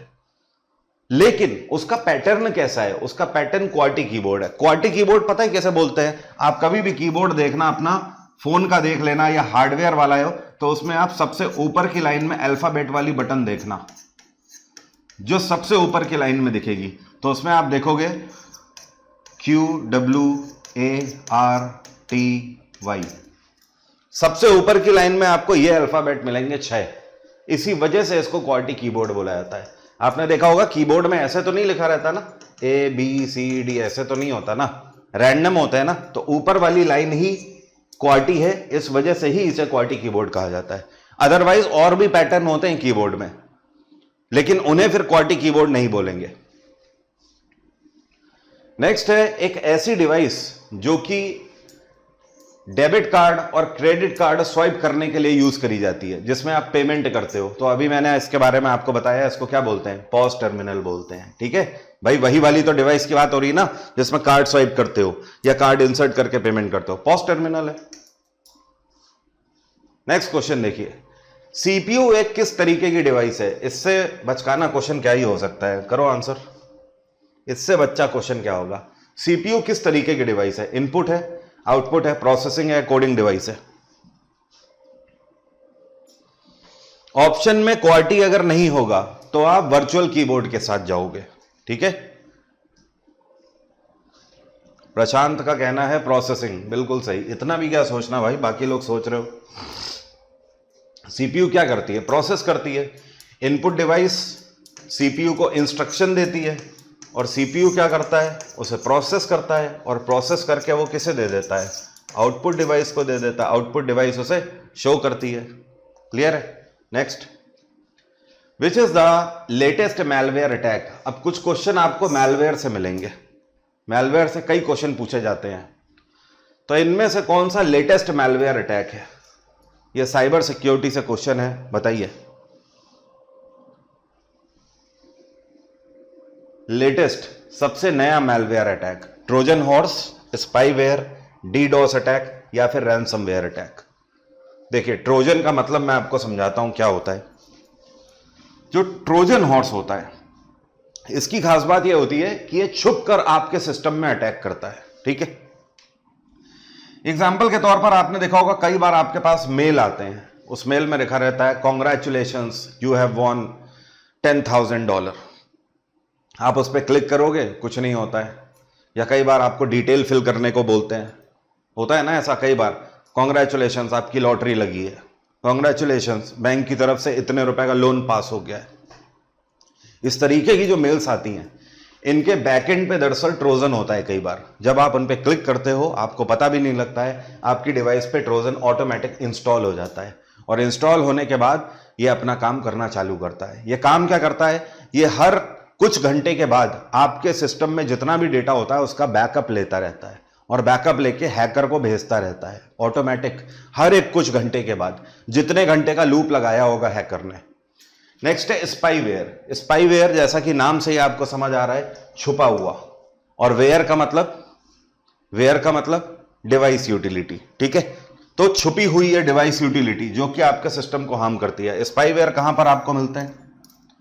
स्पाईवेयर कहां पर मिलते हैं? ये एडवेयर के कॉन्सेप्ट से आते हैं। एग्जाम्पल के तौर पर आपने फेसबुक के ऊपर देखा, कोई एडवर्टीजमेंट आपको दिखाई दे रहा है जिसमें आपको बता रहा है कि भाई 999 का एडिडास का जूता मिल रहा है। तुमने कहा 999 का एडिडास का जूता, इतना सस्ता, क्लिक कर दिया उस पर। अब उसके बैकएंड में स्पाईवेयर हो सकता है जो कि आपके सिस्टम में इंस्टॉल हो जाएगा, आपकी फाइल्स को करप्ट कर देगा। डीडोस अटैक जिसको बोलते हैं डिस्क ऑपरेटिंग सिस्टम, और आगे digital disk operating system attack. Next है, और ये जो होता है ना, ये ऑनलाइन अटैक्स के लिए यूज किया जाता है, लेकिन सबसे लेटेस्ट जो है वो है रैंसमवेयर अटैक। रैंसमवेयर अटैक इस तरीके का अटैक होता है कि जब हैकर इसे किसी सर्वर पे अटैक करते हैं तो ये सर्वर को ब्लॉक कर देता है और उसके बाद एक पॉपअप जनरेट होता है इसके ऊपर, मतलब एक मैसेज जनरेट होता है, और इस मैसेज में हैकर आपसे फिरौती मांगता है। रैंसम का मतलब क्या होता है? रैंसम का मतलब हिंदी में होता है फिरौती। तो नॉर्मली जो किडनैपर काम करते हैं ना, पहले पता लगा किसी को किडनैप कर लिया, उसके बाद बोलते हैं छोड़ेंगे तब जब इतना पैसा दे दोगे। सेम काम हैकर करते हैं, सर्वर की इंफॉर्मेशन को लॉक कर देते हैं, आपका जो सर्वर होता है वो पूरा ब्लॉक हो जाता है, करोड़ों का सर्वर है, और उसके बाद आपसे पैसा मांगते हैं। That is called ransomware attack, कि जब तक आप इतना अमाउंट नहीं दे दोगे तब तक हम आपका सर्वर रिलीज नहीं करेंगे। अब ये पैसा मांगेंगे कैसे? अब ये हार्ड मनी में पैसा नहीं मांगते हैं कि पता लगा बोल देगा कि फलाने पुल के नीचे आ जाना, बैग लेके मिलेंगे हम इतने बजे, ऐसा थोड़ी पकड़ा जाएगा। ये किस फॉर्म में मांगते हैं? Digital currency. बिटकॉइन का नाम सुना है आपने? बिटकॉइन में, ठीक है। तो रैंसमवेयर अटैक इनमें से सबसे ज्यादा लेटेस्ट है।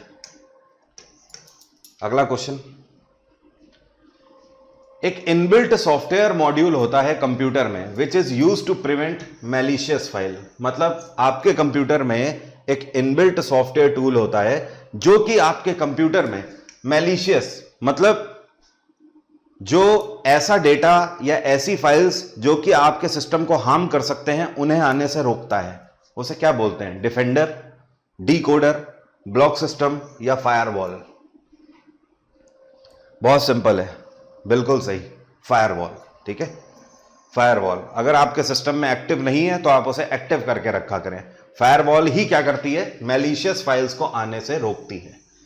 जैसे कि घर के बाहर एक गार्ड आप बैठा दो और उसे बोलो कि जब तक मेरी परमिशन ना हो तब तक उसे एंट्री ना देना। सेम उसी तरीके से फायरवॉल आपके कंप्यूटर में काम करती है, किसी भी अननोन फाइल को एक्सेस नहीं देती है। अगला क्वेश्चन क्या बोल रहा है? यह कौन सा मैलवेयर का टाइप है which is mostly to attack over commercial websites? Commercial websites को हैक करने के लिए या अटैक करने के लिए सबसे ज्यादा यूज किया जाता है ये। डीडॉस अटैक, एडवेयर, स्पाईवेयर या रैंसमवेयर?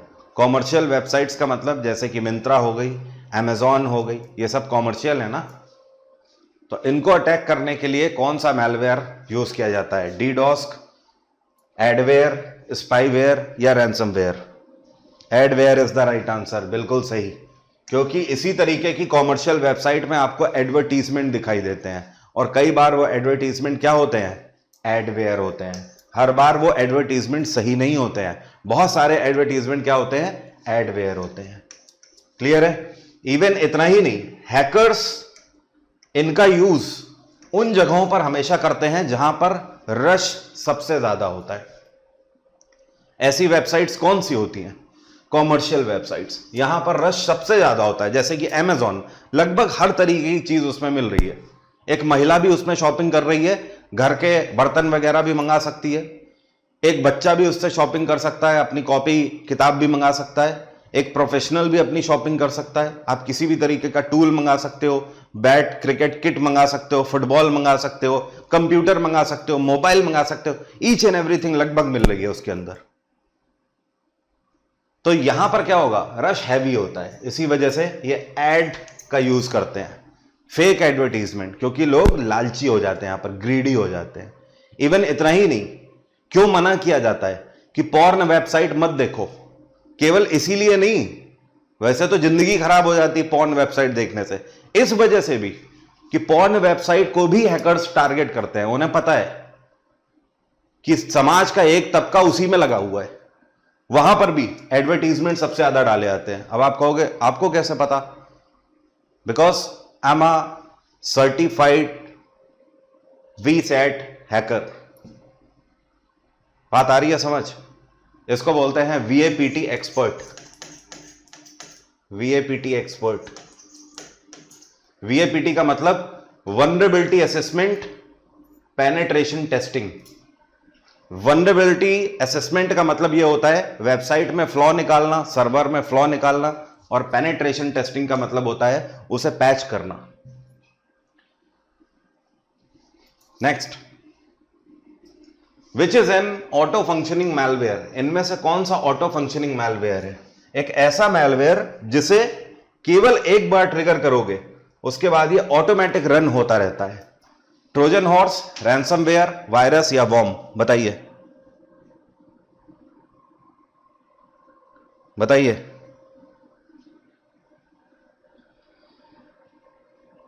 सर आपको जीएस में कब से इंटरेस्ट आना स्टार्ट हुआ? मुझे जाहिर सी बात है, उसके बाद जब गवर्नमेंट जॉब में जाने का मन किया तो उसके बाद जीएस पढ़ना शुरू किया।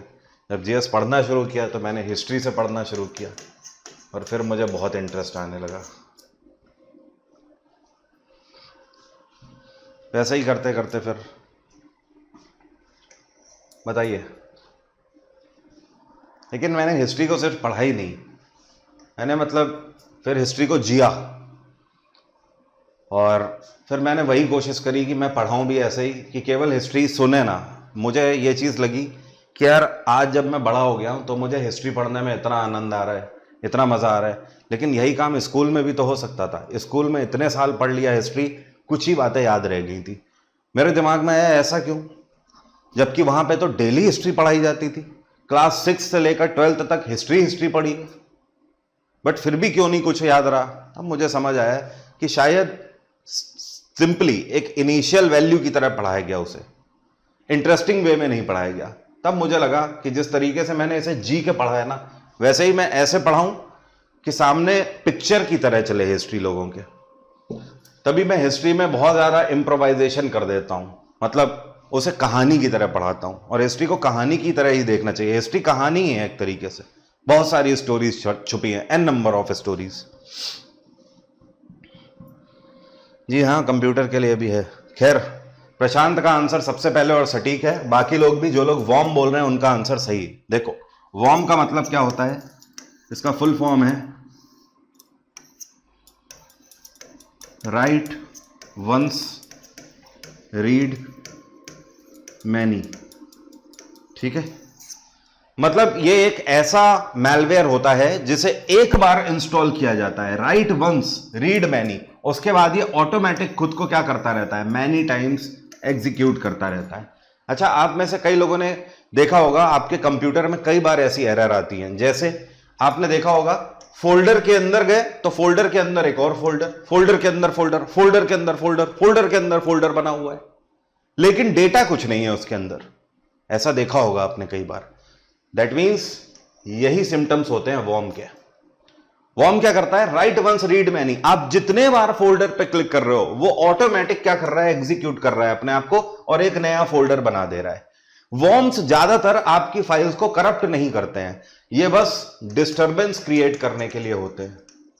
ये सिस्टम में डिस्टर्बेंस क्रिएट करते हैं अननेसेसरी। नेक्स्ट, ये वायरस का कौन सा टाइप है which is used to attack over operating system. जब भी किसी हैकर को ऑपरेटिंग सिस्टम को डिस्ट्रॉय करना होगा, किसी के टारगेट करना होगा ऑपरेटिंग सिस्टम को, तो वो कौन सा अटैक करता है, polymorphic virus, micro virus, application virus या बूट सेक्टर वायरस। तो इसका आंसर है बूट सेक्टर वायरस। ठीक है, बूटिंग पता है किसको बोलते हैं, बूटिंग बोलते हैं आपने कंप्यूटर का बटन स्टार्ट वाला दबाया और तब से लेकर जब तक आपके कंप्यूटर में वेलकम लिखकर नहीं आ जाता है, उसके बीच में लगा जो समय होता है, that is called booting time. और ये एक ऐसा वायरस होता है जो कि बूटिंग टाइम पे ही अटैक कर देता है, जिसकी वजह से ऑपरेटिंग सिस्टम लोड नहीं हो पाता है और आपका सिस्टम भी ओपन नहीं होता है। इसी को हम आम भाषा में क्या बोलते हैं, विंडोज करप्ट हो गई। क्या बोल देते हैं, विंडोज करप्ट हो गई। क्योंकि वो ऑपरेटिंग सिस्टम को ही जब अटैक कर देता है तो ऑपरेटिंग सिस्टम एग्जीक्यूट हो नहीं पाता है, और जब नहीं हो पाता है तो आपके सामने वेलकम स्क्रीन नहीं आती है, जबकि नीले रंग की एक स्क्रीन आ जाती है, उसमें कुछ कोड लिखे रहते हैं। तो आप समझ जाते हो विंडो करप्ट हो गई। क्लियर है ना। तो ये बूट सेक्टर वायरस कहलाते हैं ये। अगला क्वेश्चन, ये कौन सा मैलवेयर है जो कि सबसे ज्यादा रैपिड अटैक करता है, मतलब सबसे ज्यादा तेजी के साथ अटैक किया जाता है। तो यह है DDoS attack,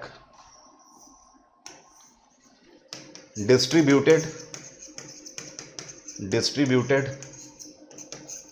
denial of service attack, distributed denial of service attack. ठीक है, जब भी बड़े बड़े सर्वर्स को हैक करना होता है तो हमेशा डीडॉस अटैक ही किया जाता है, क्योंकि वहां पर टाइम कम होता है और सर्वर बहुत बड़ा होता है, वहां पर करोड़ों नहीं अरबों फाइल्स भी हो सकती हैं। तो इतने बड़े सर्वर को टारगेट करने के लिए सबसे तेज अटैक ही हमें चाहिए और डीडॉस ही यूज करते हैं इस पर हैकर। अगला क्वेश्चन, एक ऐसी कैटेगरी हैकर्स की which is hired by particular organization और department is known as what. Hackers की एक ऐसी कैटेगरी क्या कहलाती है जिनको किसी कंपनी के द्वारा हायर किया जाता है और इन्हें स्पेशली हायर ही किया जाता है हैकिंग के लिए। ये व्हाइट हैट हैकर्स होते हैं, ब्लैक हैट, रेड हैट या फिर नन ऑफ अबव। करिए आंसर। शशांक, मनदीप दोनों का आंसर सही है, अमन का भी आंसर सही है। व्हाइट हैट हैकर्स ये क्या कहलाते हैं, व्हाइट हैट हैकर्स। इन्हीं को प्रोफेशनल हैकर्स भी बोलते हैं। ठीक है, वही मैंने जो बोला, इन्हीं को नॉर्मली व्हाइट हैट हैकर बोला जाता है, लेकिन इन्हें वीएपीटी एक्सपर्ट बोला जाता है ऑर्गेनाइजेशन में। तो आज के बाद अगर कोई आपको बोले कि वीएपीटी एक्सपर्ट है वो, तो आप समझ जाना कि वो हैकर है। जनरली ऑपरेशनल फर्म में या फिर किसी कॉर्पोरेट सेक्टर में हैकर वर्ड का यूज नहीं किया जाता है, उन्हें प्रोफेशनली वीएपीटी एक्सपर्ट ही बोला जाता है। क्लियर है? ये कहां पर होते हैं? ये लगभग सबसे बड़ी ऑर्गेनाइजेशंस जो होती हैं, चाहे कॉर्पोरेट सेक्टर हो चाहे गवर्नमेंट सेक्टर हो, हर जगह पर होती हैं। आपको क्या लगता है हमारे डिफेंस सेक्टर में हमारी आर्मी के जो सर्वर्स हैं उनको प्रोटेक्ट करने के लिए व्हाइट हैट हैकर्स नहीं है? जी हां हैं, वहां पर भी हैं। वो इंडियन आर्मी के ही ऑफिसर्स होते हैं जिन्हें ऐसी ट्रेनिंग मिली होती है, क्योंकि आपको पता है ना, चोरों से बचाने के लिए लगभग उसी तरीके की सोच रखनी पड़ेगी, तब तो आप बचा पाओगे सर्वर को अटैक से। State Bank of India, Bank of Baroda, इन सब के पास भी अपने वीएपीटी एक्सपर्ट होते हैं। रेलवे का सर्वर, आप सोचो रेलवे का सर्वर अगर हैक हो जाए तो क्या हो सकता है। इंडिया का लगभग सबसे बड़ा सर्वर है इस टाइम पे रेलवे का सर्वर, उसके भी अपने वीएपीटी एक्सपर्ट है। टीसीएस हो गई, उसका भी अपना वीएपीटी एक्सपर्ट होते हैं। इन्फोसिस के पास भी अपने वीएपीटी एक्सपर्ट है। क्लियर है? सो आई वॉज देयर। और ब्लैक हैट हैकर कौन होते हैं? ब्लैक हैट हैकर ऐसे होते हैं जो कि अनऑथराइज एक्सेस तो करते हैं, लेकिन इनका इंटेंशन गलत होता है। इनका इंटेंशन गलत होता है। अगर कोई सर्वर हैक किया हुआ है, पता लगा किसी एयरलाइन का सर्वर हैक कर लिया, कोई टेररिज्म एक्टिविटी को अंजाम देने के लिए सर्वर हैक किया गया है, तो they are known as black hat hackers. Intuition इनका क्या होता है? ज्यादातर इनका इंट्यूशन टेररिज्म ही होता है। नेक्स्ट है, which category of hackers do unauthorise access? इनमें से हैकर की कौन सी कैटेगरी है जो कि अनऑथराइज एक्सेस करती है, मतलब जहां पर उन्हें एक्सेस नहीं होता है उसके बाद भी वहां पर एक्सेस करते हैं। इन हैकर्स को क्या कहा जाता है बताइए? इन हैकर्स को क्या कहा जाता है?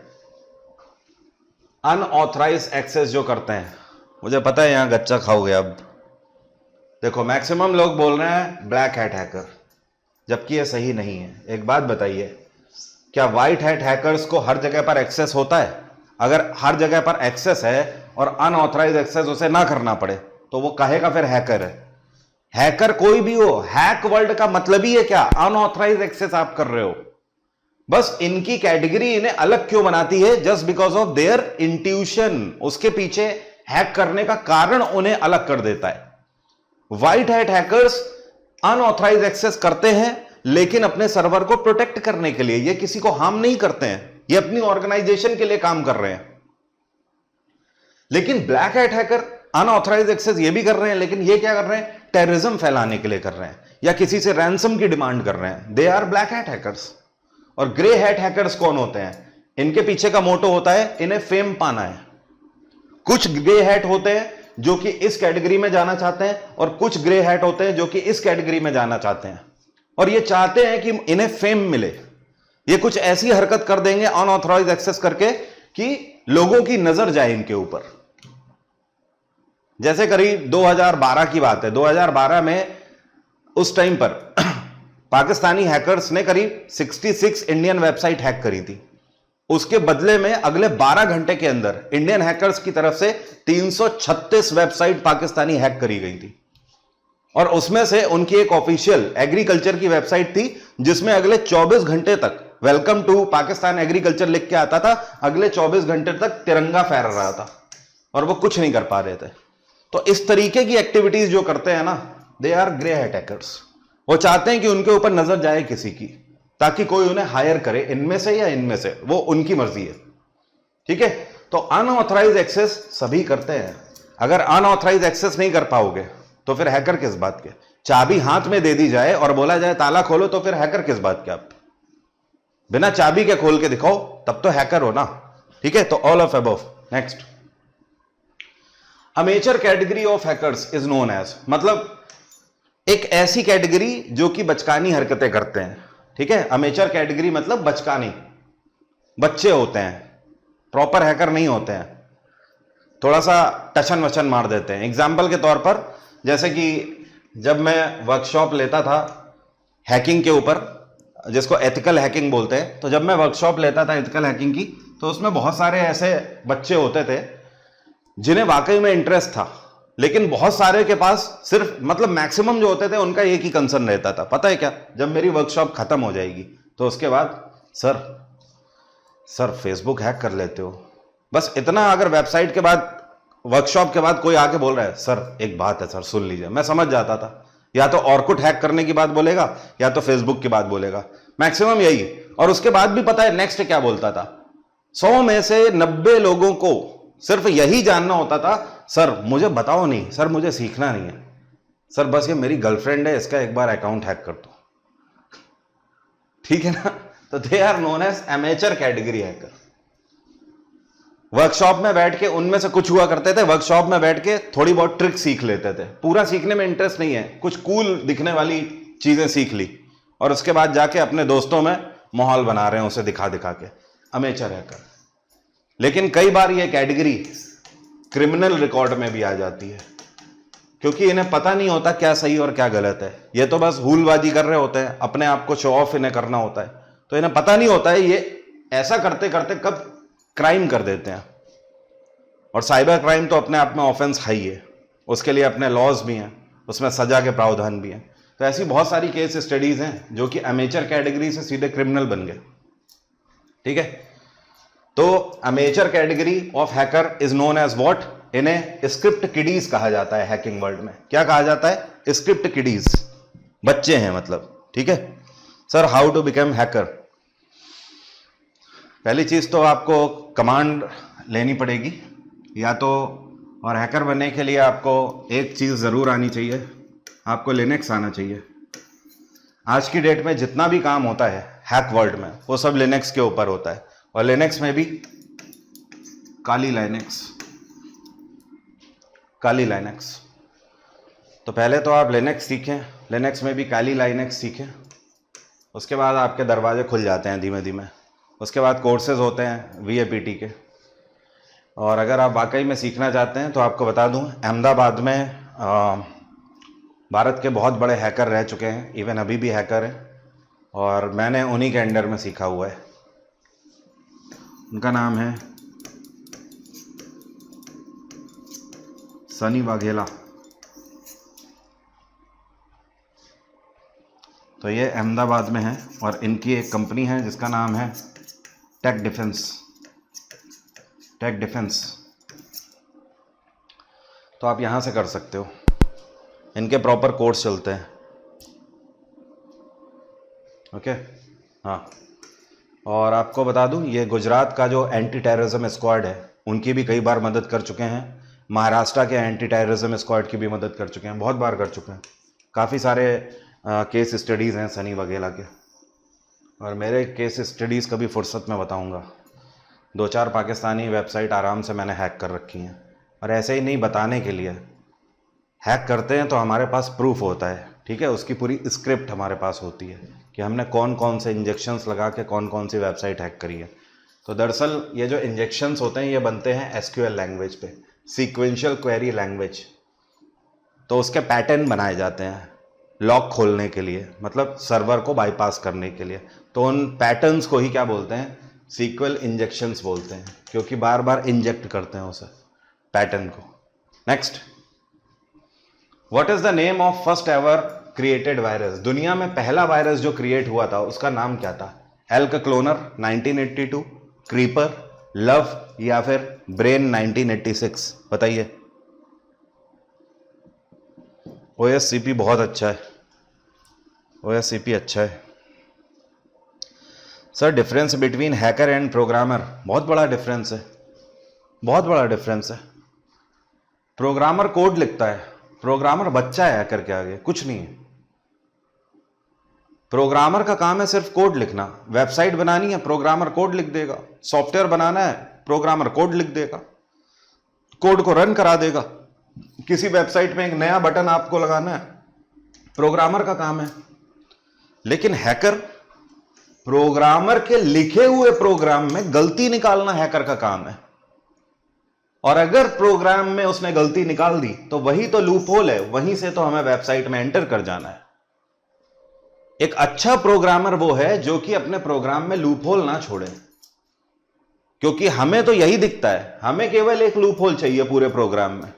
हजारों लाइन का प्रोग्राम है और हमें पता है हम कहीं ना कहीं एक जगह लूप होल निकालेंगे। और एक लूप होल, कई बार ऐसा होता है, बहुत अच्छा डेवलपर होता है कि हजारों क्या लाखों लाइन को भी कंपाइल कर लेते हैं, तब भी एक भी लूप होल नहीं मिलता है। बट मैक्सिमम टाइम कहीं ना कोई लूप होल छोड़ देता है और वहीं से इंजेक्ट हो जाता है एसक्यूएल इंजेक्शन, तुरंत बाईपास मिल जाता है। Creeper is the right answer, creeper. और क्या बता सकते हो कौन से देश ने क्रीपर बनाया था? पाकिस्तान, दुनिया का पहला देश जिसने वायरस बनाया था कंप्यूटर में। हाँ, कंप्यूटर वायरस। डन, चलिए आगे बढ़ते हैं। डेटाबेस इज अ, डेटाबेस क्या है? तो ये मैंने आपको खैर पहले भी बताया हुआ है, collection of data, collection of table, collection of row या कलेक्शन ऑफ कॉलम। तो डेटाबेस किससे बनता है? Collection of tables. कई सारी टेबल्स को जब हम मिला देते हैं तो वो क्या कहलाता है? डेटाबेस कहलाता है। ये क्या है? टेबल है। कई सारी टेबल्स को जब हम मिला देते हैं तो ये मिलकर क्या बनाएगा? डेटाबेस। ठीक है। और अगर यही टेबल आपस में इंटरकनेक्टेड हो, सब आपस में जुड़ी हुई हो, टेबल आपस में इंटरकनेक्टेड हो, तो क्या कहलाएगा? तब ये रिलेशनल डेटाबेस कहलाता है। Relational database. क्लियर है? Next, which one is N odd option? कौन सा एक ऑड है, इनमें से भिन्न है, बाकी तीन एक जैसे हैं, एक अलग है। पढ़ते हैं। पीसी डेटाबेस मतलब personal computer database, distributed database, and user database या रैंडम डेटाबेस। देखिए, पीसी डेटाबेस होता है, डिस्ट्रीब्यूटेड डेटाबेस होता है, एंड यूजर डेटाबेस होता है, लेकिन रैंडम डेटाबेस कुछ नहीं होता है, इसलिए यही सही आंसर है। अब देखो पीसी डेटाबेस क्या होता है, नाम से ही समझ जाना चाहिए, पर्सनल कंप्यूटर डेटाबेस, सिस्टम का वो डेटाबेस जो कि पर्सनली यूज किया जा रहा है, दैट इज पीसी डेटाबेस। आपके मोबाइल में जो फोटोज हैं, जो वीडियोज हैं, क्या वो कोई और देख सकता है? अब सोचो कि भगवान ना करे कोई देख ले। हां, क्योंकि आप ही उसे एक्सेस कर सकते हो, इस वजह से आपके मोबाइल में जो डेटा है वो आपका पीसी डेटाबेस है। आपके लैपटॉप में जो डेटा है वो सब आपका पीसी डेटाबेस है, क्योंकि आप उसे पर्सनली यूज कर रहे हो। डिस्ट्रीब्यूटेड डेटाबेस क्या होता है? ऑब्वियस सी बात है, जो कि मल्टीपल लोगों को डिस्ट्रीब्यूट हो सके। एग्जाम्पल के तौर पर आईआरसीटीसी। आईआरसीटीसी में आप गए ट्रेन रिजर्वेशन के लिए, जयपुर से दिल्ली का आपको रिजर्वेशन मान लो चाहिए। इसमें 400 या मान लीजिए 380 सीटें दिखाई दे रही हैं, तो ये 380 सीटें केवल आप ही को तो नहीं दिखाई दे रही है ना, उस टाइम पर जितने भी लोगों को टिकट चाहिए होगा सबको 380 दिख रही होंगी। अब जो एक्सेस कर पाएगा कर लेगा भाई, जो रिजर्वेशन कर पाएगा कर लेगा टाइम से पहले। That is called distributed database. Example आपकी एसएससी की वेबसाइट है। एसएससी जब एडमिट कार्ड जारी करेगा तो एसएससी एक ही जगह पर अपने सर्वर में एडमिट कार्ड जारी कर देगा। अब ये क्या है? ये आपकी आईडी पर भी दिखेगा, पार्थ की आईडी पर, ये मीनाक्षी की आईडी पर भी दिखेगा, ये प्रीति की आईडी पर भी दिखेगा, ये चार्ली की आईडी पर भी दिखेगा, ये प्रशांत की आईडी पर, ये शशांक की आईडी पर, सबकी आईडी पर दिखेगा। तो डेटा क्या हो रहा है? डिस्ट्रीब्यूट हो रहा है, डिस्ट्रीब्यूटेड डेटाबेस। फेसबुक भी इसी का एग्जांपल है। आपने अपनी वॉल पे पोस्ट किया कि भाई लोग मैं सिलेक्ट हो गया हूं इस बार एसएससी में, तो जो आपने पोस्ट किया है अगर आपने पब्लिक किया है तो वो कई सारे लोगों की आईडी पर दिखेगा ना, डिस्ट्रीब्यूटेड डेटाबेस है। एंड यूजर डेटाबेस किसको बोलते हैं? एंड यूजर डेटाबेस का मतलब होता है जो आखिरी यूजर हो, जो किसी प्रोडक्ट को यूज करता है, उसे जो दिखाई दे रहा है, that is called and user database. Example के तौर पर आप इस टाइम पर मेरी क्लास मोबाइल या लैपटॉप पे देख रहे हो, तो आपको जो अपनी स्क्रीन पर दिखाई दे रहा है ना, मैं दिख रहा हूं, मेरी टी शर्ट का कलर दिखाई दे रहा होगा, पीछे ये रंग दिखाई दे रहे होंगे, ये सब क्या है? ये सब एंड यूजर डेटाबेस है आपका। बट एक्चुअली उसके पीछे हजारों लाखों लाइन की कोडिंग है, जिसकी वजह से ये क्लास आप तक पहुंच पा रही है। बात आ रही है समझ? लेकिन आपको उस हजारों लाइन की कोडिंग से कोई मतलब नहीं है। क्यों? क्योंकि आपने उसके लिए पे किया है और आप एंड यूजर हो। आपको सिर्फ क्या दिखेगा? फल दिखेगा आपको। आप गाड़ी लेने जाते हो, आप गए कार लेने, आप उसके एंड यूजर हो, तो एंड यूजर क्या देख सकता है? आपको गाड़ी का कलर दिखाई देगा, आपको गाड़ी का स्टीयरिंग दिखाई देगा, आपको गाड़ी की लाइट दिखाई देगी, सीटें दिखाई देंगी, क्लियर है ना? आप यही सब तो देखते हो, आप ये तो नहीं जाके बोलते हो भाई इसका इंजन खोल के दिखाना, अंदर देखें जैसा पिस्टन कैसे कूद रहा है, ये तो नहीं बोलते ना। क्यों? क्योंकि वो बैकएंड डेटाबेस है, वो प्रोफेशनल्स ही जानते हैं, आपको उसे देखने की जरूरत नहीं है। आप एंड यूजर हो, आप फ्रंट इंटरफेस को ही देखते हो। क्लियर हो गई बात सभी को? कोई समस्या तो नहीं? तीनों डेटाबेस आपको समझ आ गए, और रैंडम डेटाबेस जैसी कोई चीज ही नहीं होती। तो आंसर क्या है? ऑड हमें मिल गया। Next, data about data is known as what? एक ऐसा डेटा जो कि दूसरे डेटा की जानकारी देता है, इसको क्या बोलते हैं? एक ऐसा डेटा जो कि दूसरे डेटा की जानकारी देता है, उसे क्या बोलते हैं? उसे बोलते हैं मेटा डेटा। अगर इसको नहीं समझे तो बहुत अच्छे तरीके से एग्जांपल समझाता हूं। कोई किताब आपने ली, उस किताब को खोला, किताब में सबसे पहले आपको इंडेक्स दिखाई देता है। अब इंडेक्स में क्या लिखा रहता है? टेम्पल, पेज 1 से लेकर 2 तक, सेंसस पेज 2 से लेकर 5 तक, इंडस वैली सिविलाइजेशन 5 से लेकर 7 तक। ये क्या है? ये एक ऐसा डेटा है जो कि बाकी किताब में जो डेटा है उस डेटा के बारे में आपको इंफॉर्मेशन दे रहा है। उसी तरीके से कंप्यूटर में जो डेटाबेस होता है उसमें हमेशा एक मेटा डेटा बनाया जाता है जो कि बाकी पूरे डेटाबेस के बारे में नॉलेज देता है। एक अच्छा डेटाबेस वही होता है जिसमें हमेशा मेटा डेटा होगा। इससे क्या होता है कि डेटा सर्चिंग काफी बेटर हो जाती है। आप किताब में, अगर एक किताब आपको बिना इंडेक्स के 500 पेज की दे दी जाए, आप इरिटेट हो जाओगे पढ़ने में, क्योंकि आपको पता ही नहीं है कौन से पेज पे जाना है, क्या पढ़ना है। इंडेक्स से ही तो देखते हो ना, अच्छा ये टॉपिक पढ़ना है, सीधे वहां पहुंच जाते हो। वैसे ही कंप्यूटर के डेटाबेस में तो करोड़ों फाइलें होती हैं, यहां पे तो पॉसिबल ही नहीं है ऐसे करना। तो मेटा डेटा की ही मदद से हम सर्चिंग कर पाते हैं। Next, graphically represented data is known as what? एक ऐसा डेटा जो कि ग्राफिकली रिप्रेजेंट किया जाता है, ग्राफ्स के थ्रू किया जाता है, उसे क्या कहते हैं? सर आप कंप्यूटर बहुत अच्छे समझाते हैं। नहीं, मैं पॉलिटी और हिस्ट्री और ज्योग्राफी भी बहुत अच्छे समझाता हूँ, इकोनॉमी भी अच्छे समझाता हूँ, और साइंस में बायो भी अच्छे से समझाता हूँ। बस मैं फिजिक्स और केमिस्ट्री नहीं पढ़ाता। बताइए। चार्ली का चैपलिन का आंसर बिल्कुल सही है, मनदीप का भी आंसर सही है। पक्का लॉक कर दें? ER model. ईआर मॉडल का मतलब क्या है? Entity relationship model. वो आपको इसलिए लग रहा है कि मैं कंप्यूटर बहुत अच्छे से समझाता हूं क्योंकि आप मतलब गवर्नमेंट जॉब के लिए पढ़ाने वाले ज़्यादातर टीचरों में कंप्यूटर लिटरेसी थोड़ी सी कम होती है, क्योंकि ये प्रोफेशनल स्टडीज़ का पार्ट है। तो कोई आपको शायद ऐसा मिलता नहीं है जल्दी, इस वजह से आपको ये लग रहा है कि कंप्यूटर में ज़्यादा अच्छे से समझा रहा हूँ। नहीं, राइट? हाँ। Next, collection of rows and column is known as what? Collection of rows and column, row और कॉलम का संग्रह क्या कहलाता है? ये हो गई रोज और ये हो गए कॉलम, इनका संग्रह मिलकर क्या बना? ये क्या बन गई? टेबल बन गई ना। This is called table. अगला क्वेश्चन, इसका आंसर करिए, इसका आंसर करिए जल्दी से। Facebook is an example of which kind of database? अभी मैंने आपको बताया है, ज्यादा टाइम नहीं लेंगे। किसका है? डिस्ट्रीब्यूटेड डेटाबेस का। समझाया था ना क्यों है। नेक्स्ट, ओरेकल इज है, ये बताइए क्या है?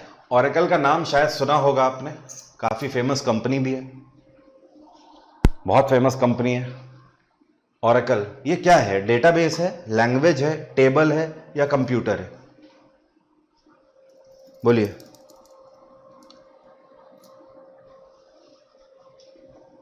कोशिश रहेगी नेक्स्ट बैच की।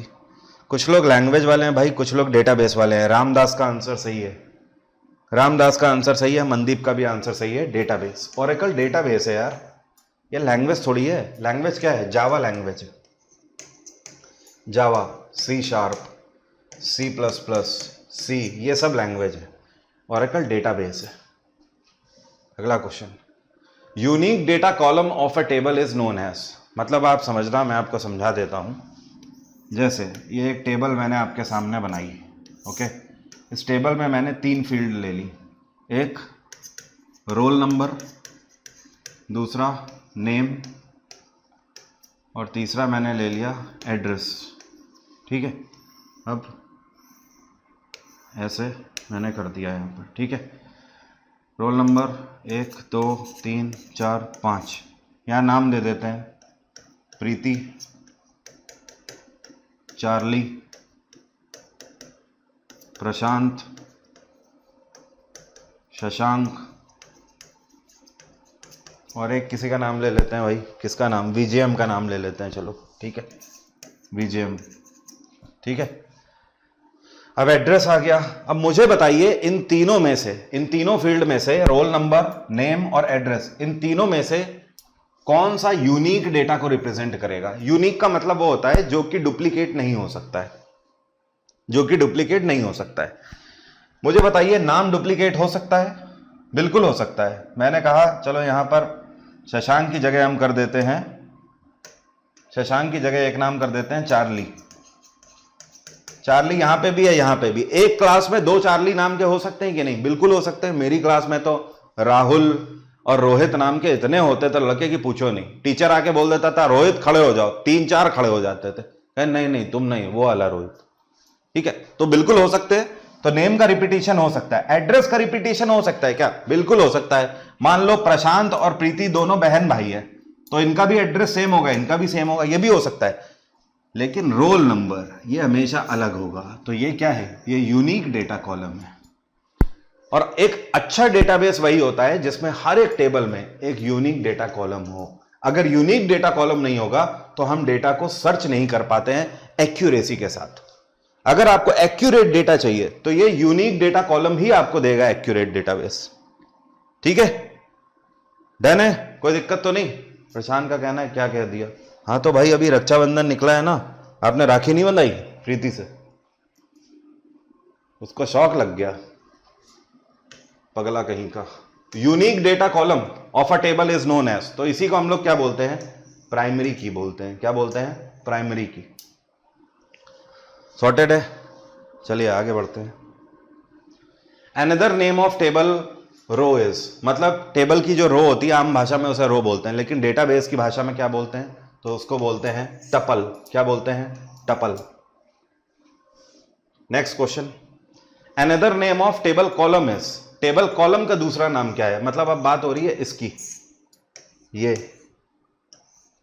1 2 3 जो वर्टिकल होते हैं, एट्रीब्यूट, फील्ड, टपल या एट्रीब्यूट और फील्ड दोनों? बताइए।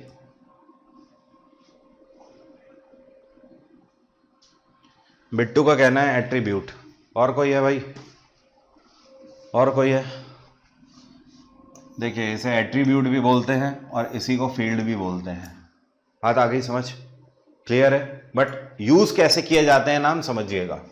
एग्जाम्पल के तौर पर हमने क्या कहा? एग्जाम्पल के तौर पर मैंने आपको बोला, मैंने कहा 10th क्लास के स्टूडेंट का डेटा बनाओ एक टेबल में, तो आपने इस टेबल का नाम रखा 10th क्लास। अब आपने इसमें डेटा डालना चालू किया। ठीक है, आपने इसमें डाला roll number, name, father name, father name. ठीक है, ओके। तो अब जब मैं आपसे कहूंगा कि इस टेबल में जो आपने 10th क्लास की टेबल बनाई है उसमें कितने फील्ड हैं, तो आप पता है क्या गिनोगे? आप ये गिनोगे 1 2 3। आप क्या बोलोगे? सर इसमें 3 फील्ड हैं। और अगर मैं कहूंगा कौन कौन से एट्रीब्यूट ये टेबल बता रही है, तब आप क्या बोलोगे? सर रोल नंबर बता रही है, नेम बता रही है ये टेबल, और फादर नेम बता रही है। मेरी बात आपको समझ आई? जब फील्ड का नेम पूछा जा रहा है तो उसे एट्रीब्यूट कहा जाता है, और जब नंबर ऑफ कॉलम गिने जाए दैट इज कॉल्ड फील्ड। ठीक है, तो अल्टीमेटली दोनों ही नाम है ये किसके? कॉलम के, field and attribute. Next, multiple table logically connected to each other is known as, ये मैंने अभी आपको बताया था। अगर कई सारी टेबल हो तो मिलकर डेटाबेस बनाती हैं, और वही टेबल अगर आपस में कनेक्टेड भी हो तो रिलेशनल डेटाबेस बनाएंगी। कौन सा डेटाबेस? अरे क्या हो रहा है भाई? Relational database. चलो आज की बात यहीं तक रहेगी, और आप सभी के प्यार का बहुत बहुत आभार। मुझे बैच पढ़ाकर काफ़ी अच्छा लगा है। PDF आप लोग ज़रूर डाउनलोड कर लीजिएगा। बहुत जल्दी नया बैच कुछ लाने की सोचेंगे, और कोशिश रहेगी कुछ अच्छा लेकर आए। ठीक है, तो फिर से मुलाकात होगी, और आपको जैसा भी लगा है फीडबैक आप ज़रूर दे देना। अच्छा लगा है तो अच्छा फीडबैक दे देना, बुरा लगा है तो बुरा फीडबैक दे देना, 100 लगा है तो वो बोल देना, कुछ अच्छा लगा है तो वो भी बोल देना, कुछ बुरा लगा है तो वो भी बोल देना। ठीक है, चलिए ठीक है, thank you so much, have a nice day, take care, bye bye, आपका दिन मंगलमय हो।